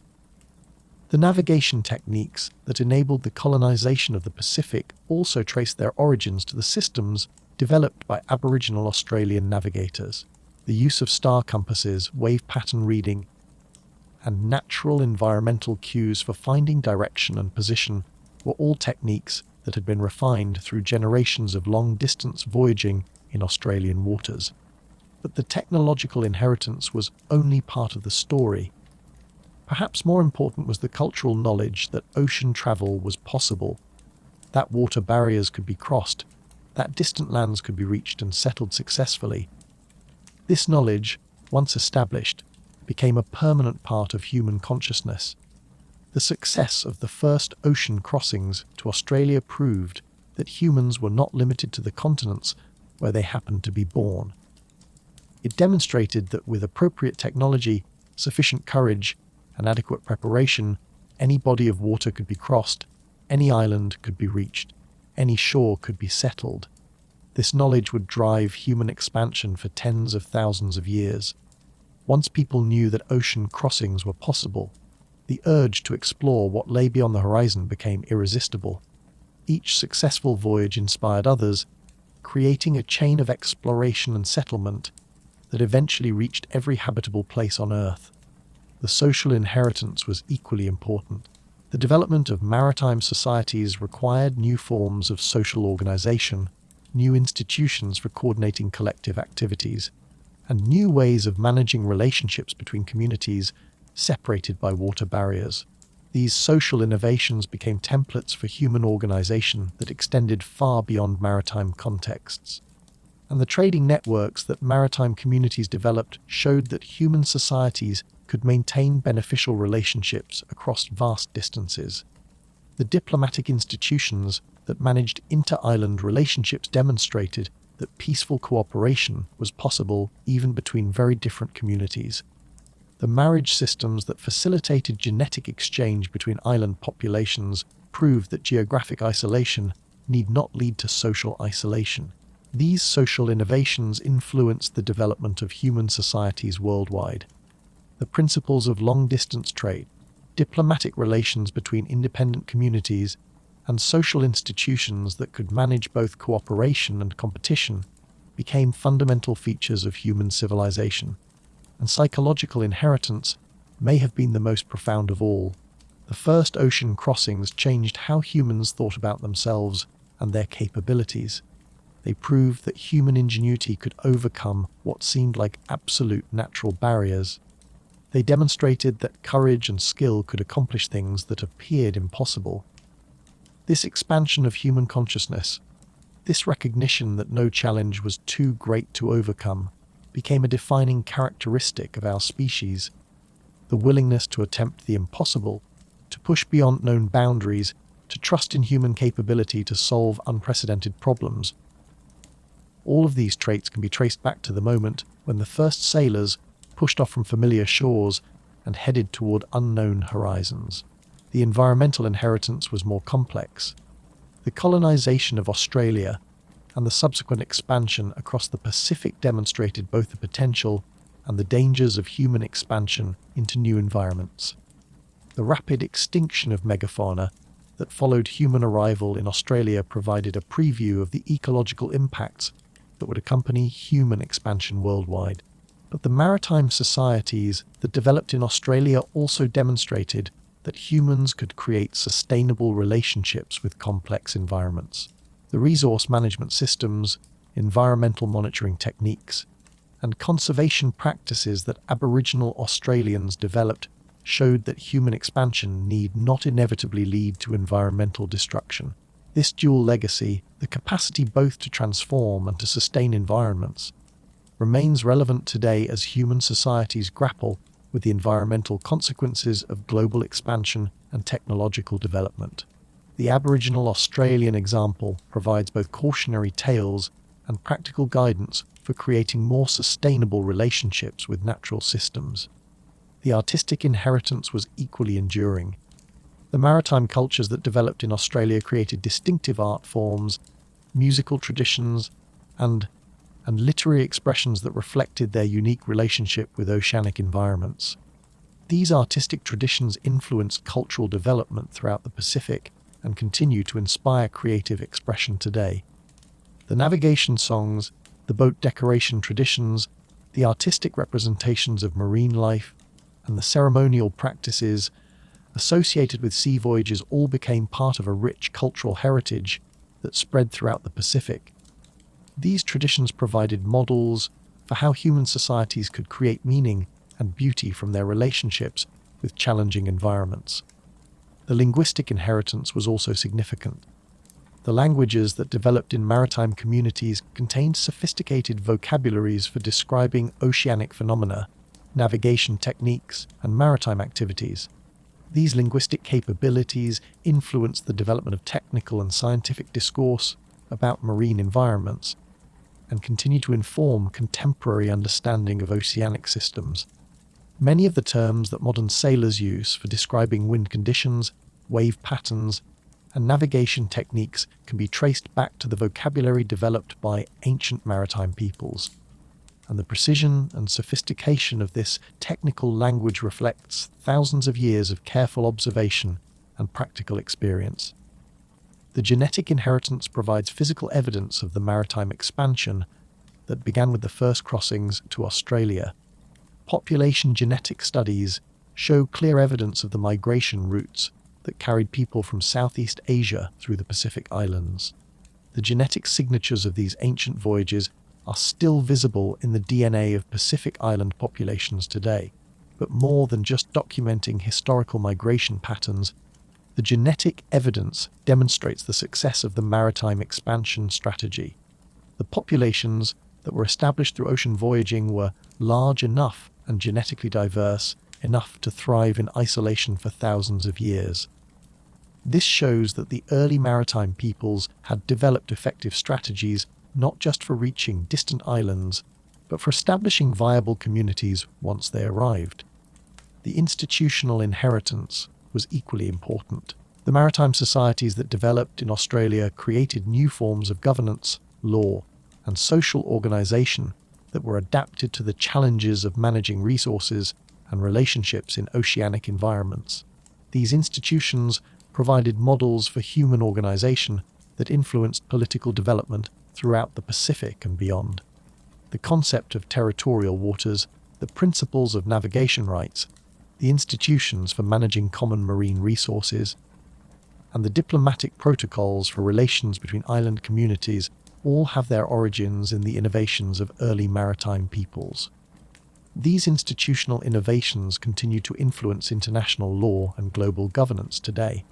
Perhaps most importantly, the first sailors left behind a psychological and cultural legacy that continues to shape human consciousness. The knowledge that humans are not limited by geographic boundaries, that we can reach any place where life is possible, that we can adapt to any environment we encounter, these insights became permanent features of human self-understanding. This legacy is visible in every subsequent episode of human exploration and expansion. The settlement of the Americas, the colonization of remote Pacific islands, the exploration of polar regions, and even the expansion into space all reflect the same fundamental human drive that motivated the first ocean crossings to Australia. The technologies have become more sophisticated, the distances greater, the environments more challenging. But the basic pattern remains the same. Humans identify barriers that seem insurmountable, develop technologies to overcome them, and then push forward into previously unreachable territories. The inheritance of salt, the legacy of humanity's first serious engagement with oceanic environments, also includes a deep understanding of the interconnectedness of natural systems. Maritime peoples learned that distant events could have local consequences, that environmental changes in one area could affect conditions elsewhere, that human activities could have far-reaching effects on natural systems. This understanding of environmental interconnectedness has become increasingly important as human activities have reached global scales. The systems thinking that maritime peoples developed for understanding oceanic environments provides valuable insights for managing contemporary environmental challenges. The cultural inheritance also includes models for how human societies can maintain their identity and values while adapting to changing circumstances. The Aboriginal Australian maritime community survived ice ages, sea level changes, climate fluctuations, and environmental disruptions while preserving their essential cultural characteristics for tens of thousands of years.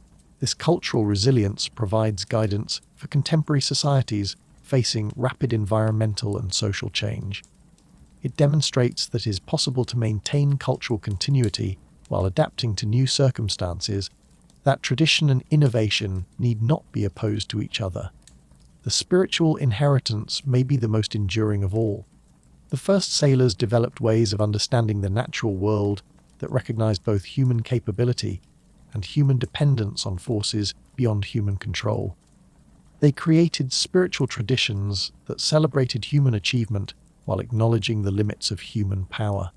These spiritual insights remain relevant today as human societies grapple with the consequences of their own technological capabilities. The maritime spiritual traditions provide models for maintaining humility and reverence for natural systems, even while developing sophisticated technologies for interacting with those systems. By the time European explorers began their own expansion across the world's oceans in the 15th and 16th centuries, they were following routes and using technologies that had been pioneered tens of thousands of years earlier. The inheritance of the first sailors had become so thoroughly integrated into human culture that later generations often forgot its origins. But the influence was unmistakable. The confidence to attempt ocean crossings, the technologies for building seaworthy vessels, the navigation techniques for finding distant lands, the social institutions for organizing maritime expeditions, all of these had their origins in the innovations of the first sailors who crossed from Southeast Asia to Australia. The European maritime expansion that began in the late medieval period was therefore not the beginning of human ocean exploration, but its culmination. It represented the global spread of technologies and cultural practices that had been developing for tens of thousands of years since the first successful ocean crossings. Even today, as humans prepare for expansion beyond Earth, the legacy of the first sailors remains relevant. The psychological preparedness for venturing into unknown territories, the technological approach to overcoming natural barriers, the social institutions for managing long-distance expeditions, all of these reflect patterns established by the first maritime peoples. The inheritance of SALT includes not just specific technologies or cultural practices, but fundamental approaches to the challenges of exploration and adaptation. The first sailors established patterns of human behavior that continue to influence how our species responds to new frontiers and unprecedented challenges. Perhaps most importantly, they demonstrated that human beings are not limited by the circumstances of their birth or the environments where they happen to find themselves. With sufficient courage, ingenuity, and cooperation, humans can overcome any barrier, reach any destination, and adapt to any environment. This lesson, learned first in the waters around Australia tens of thousands of years ago, has become one of the defining characteristics of human civilization. It continues to inspire exploration, innovation, and expansion in contexts that the first sailors could never have imagined. The salt water that filled their boats, stained their skin, and shaped their lives became part of the human inheritance, not just as a memory of particular voyages or specific achievements, but as a permanent expansion of human possibility.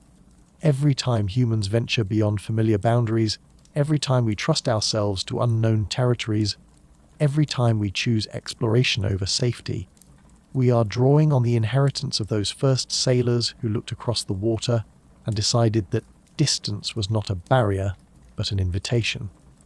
The echo of their courage continues to reverberate through human consciousness, reminding us that we are the descendants of people who chose the horizon over the shore, the unknown over the familiar, possibility over security.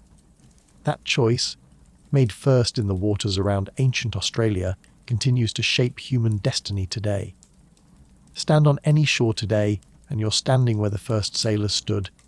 The technology has changed, but the impulse remains the same. The desire to know what lies beyond the visible world. The first crossing to Australia wasn't just a moment in human prehistory. It was the moment we became a truly global species, connected not by land, but by the courage to venture into the unknown. There is something eternal about the horizon line where water meets sky. It calls to us across tens of thousands of years, carrying the same invitation that drew the first sailors away from familiar shores toward distant possibilities. When we stand at the edge of the ocean today, We are experiencing the same fundamental human response to limitless space that motivated the first crossing to Australia 50,000 years ago. The technologies have changed beyond recognition.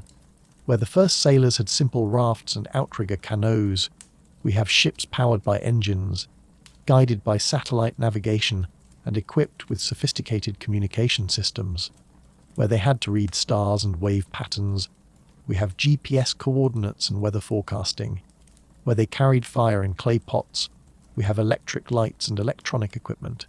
But underneath all this technological sophistication, the basic human experience remains unchanged. The ocean is still vast, still mysterious, and still capable of humbling human confidence. The horizon still represents the boundary between the known and unknown. The decision to venture beyond sight of land still requires a leap of faith that connects us directly to our ancient ancestors.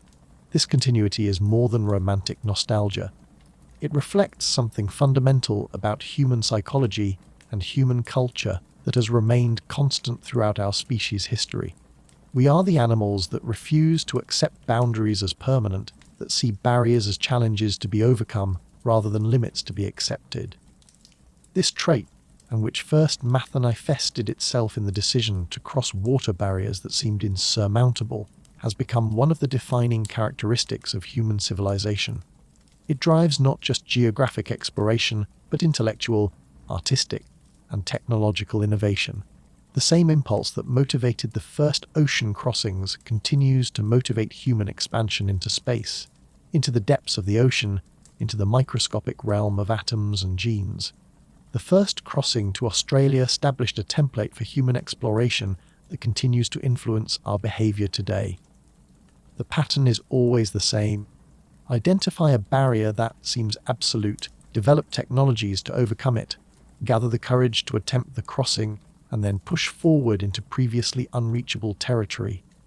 This pattern is visible in every major human achievement. The development of agriculture, the rise of cities, the invention of writing, the Industrial Revolution, the Digital Revolution, all follow the same basic sequence of recognizing limitations, developing solutions, and expanding into new realms of possibility.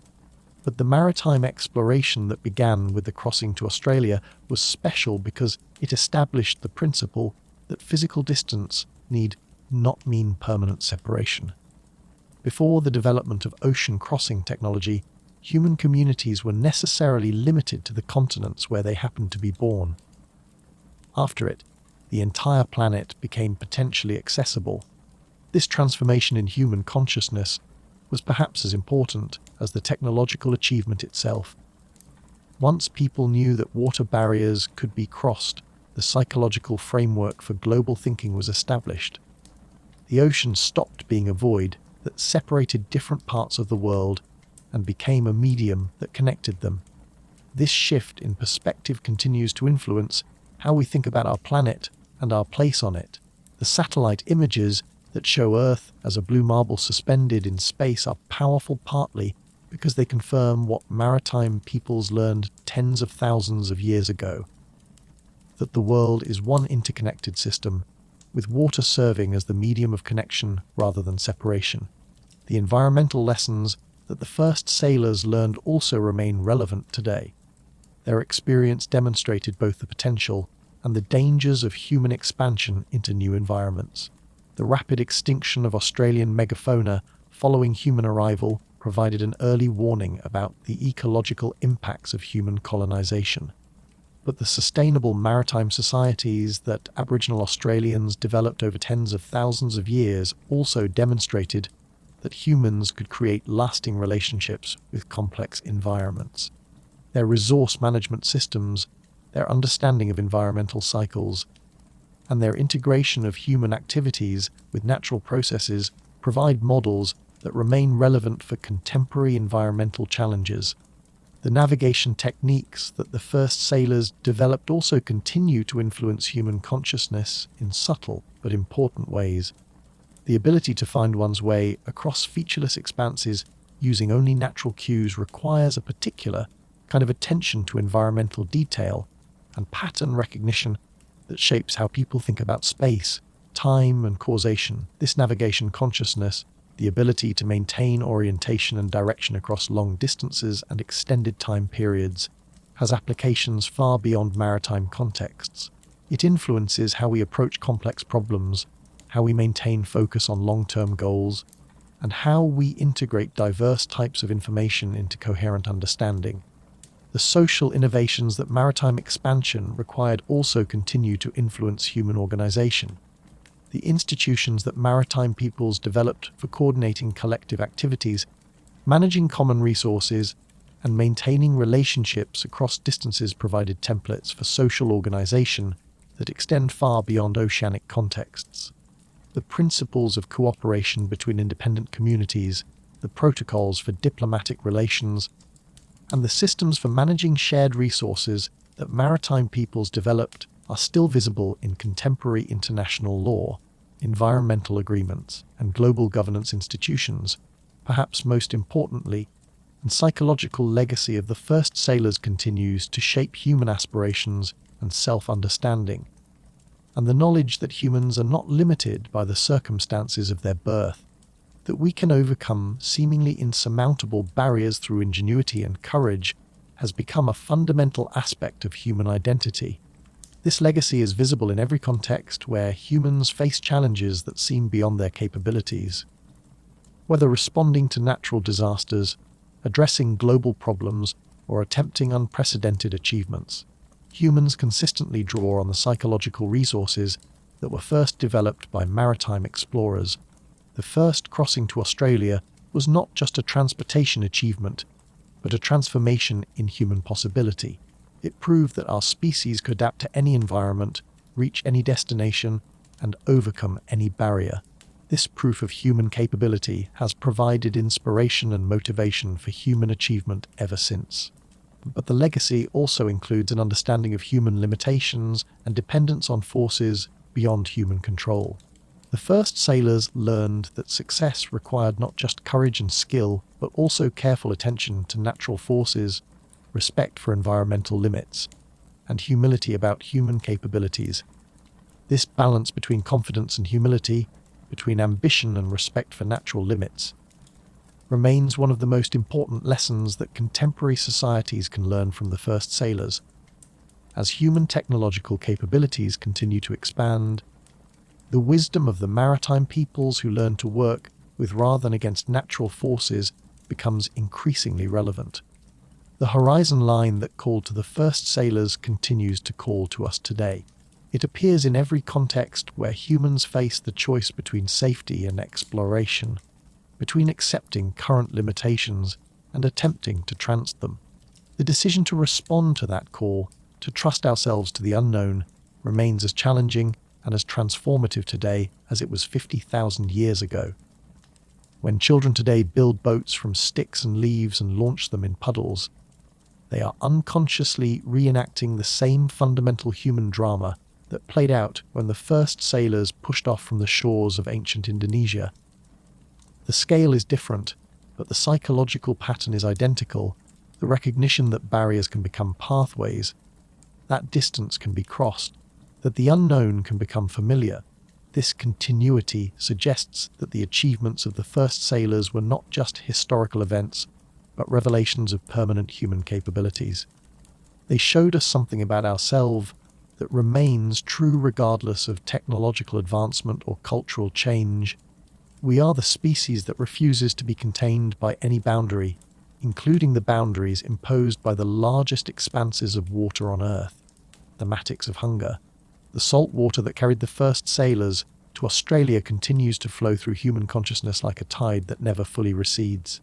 It carries with it the memory of that first moment when humans chose the horizon over the shore, the unknown over the familiar, possibility over security.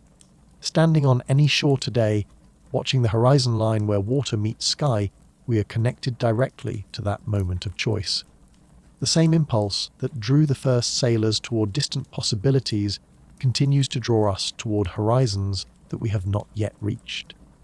The inheritance of salt continues to flow through our blood, reminding us that we are the children of people who trusted themselves to the unknown and found that it carried them home.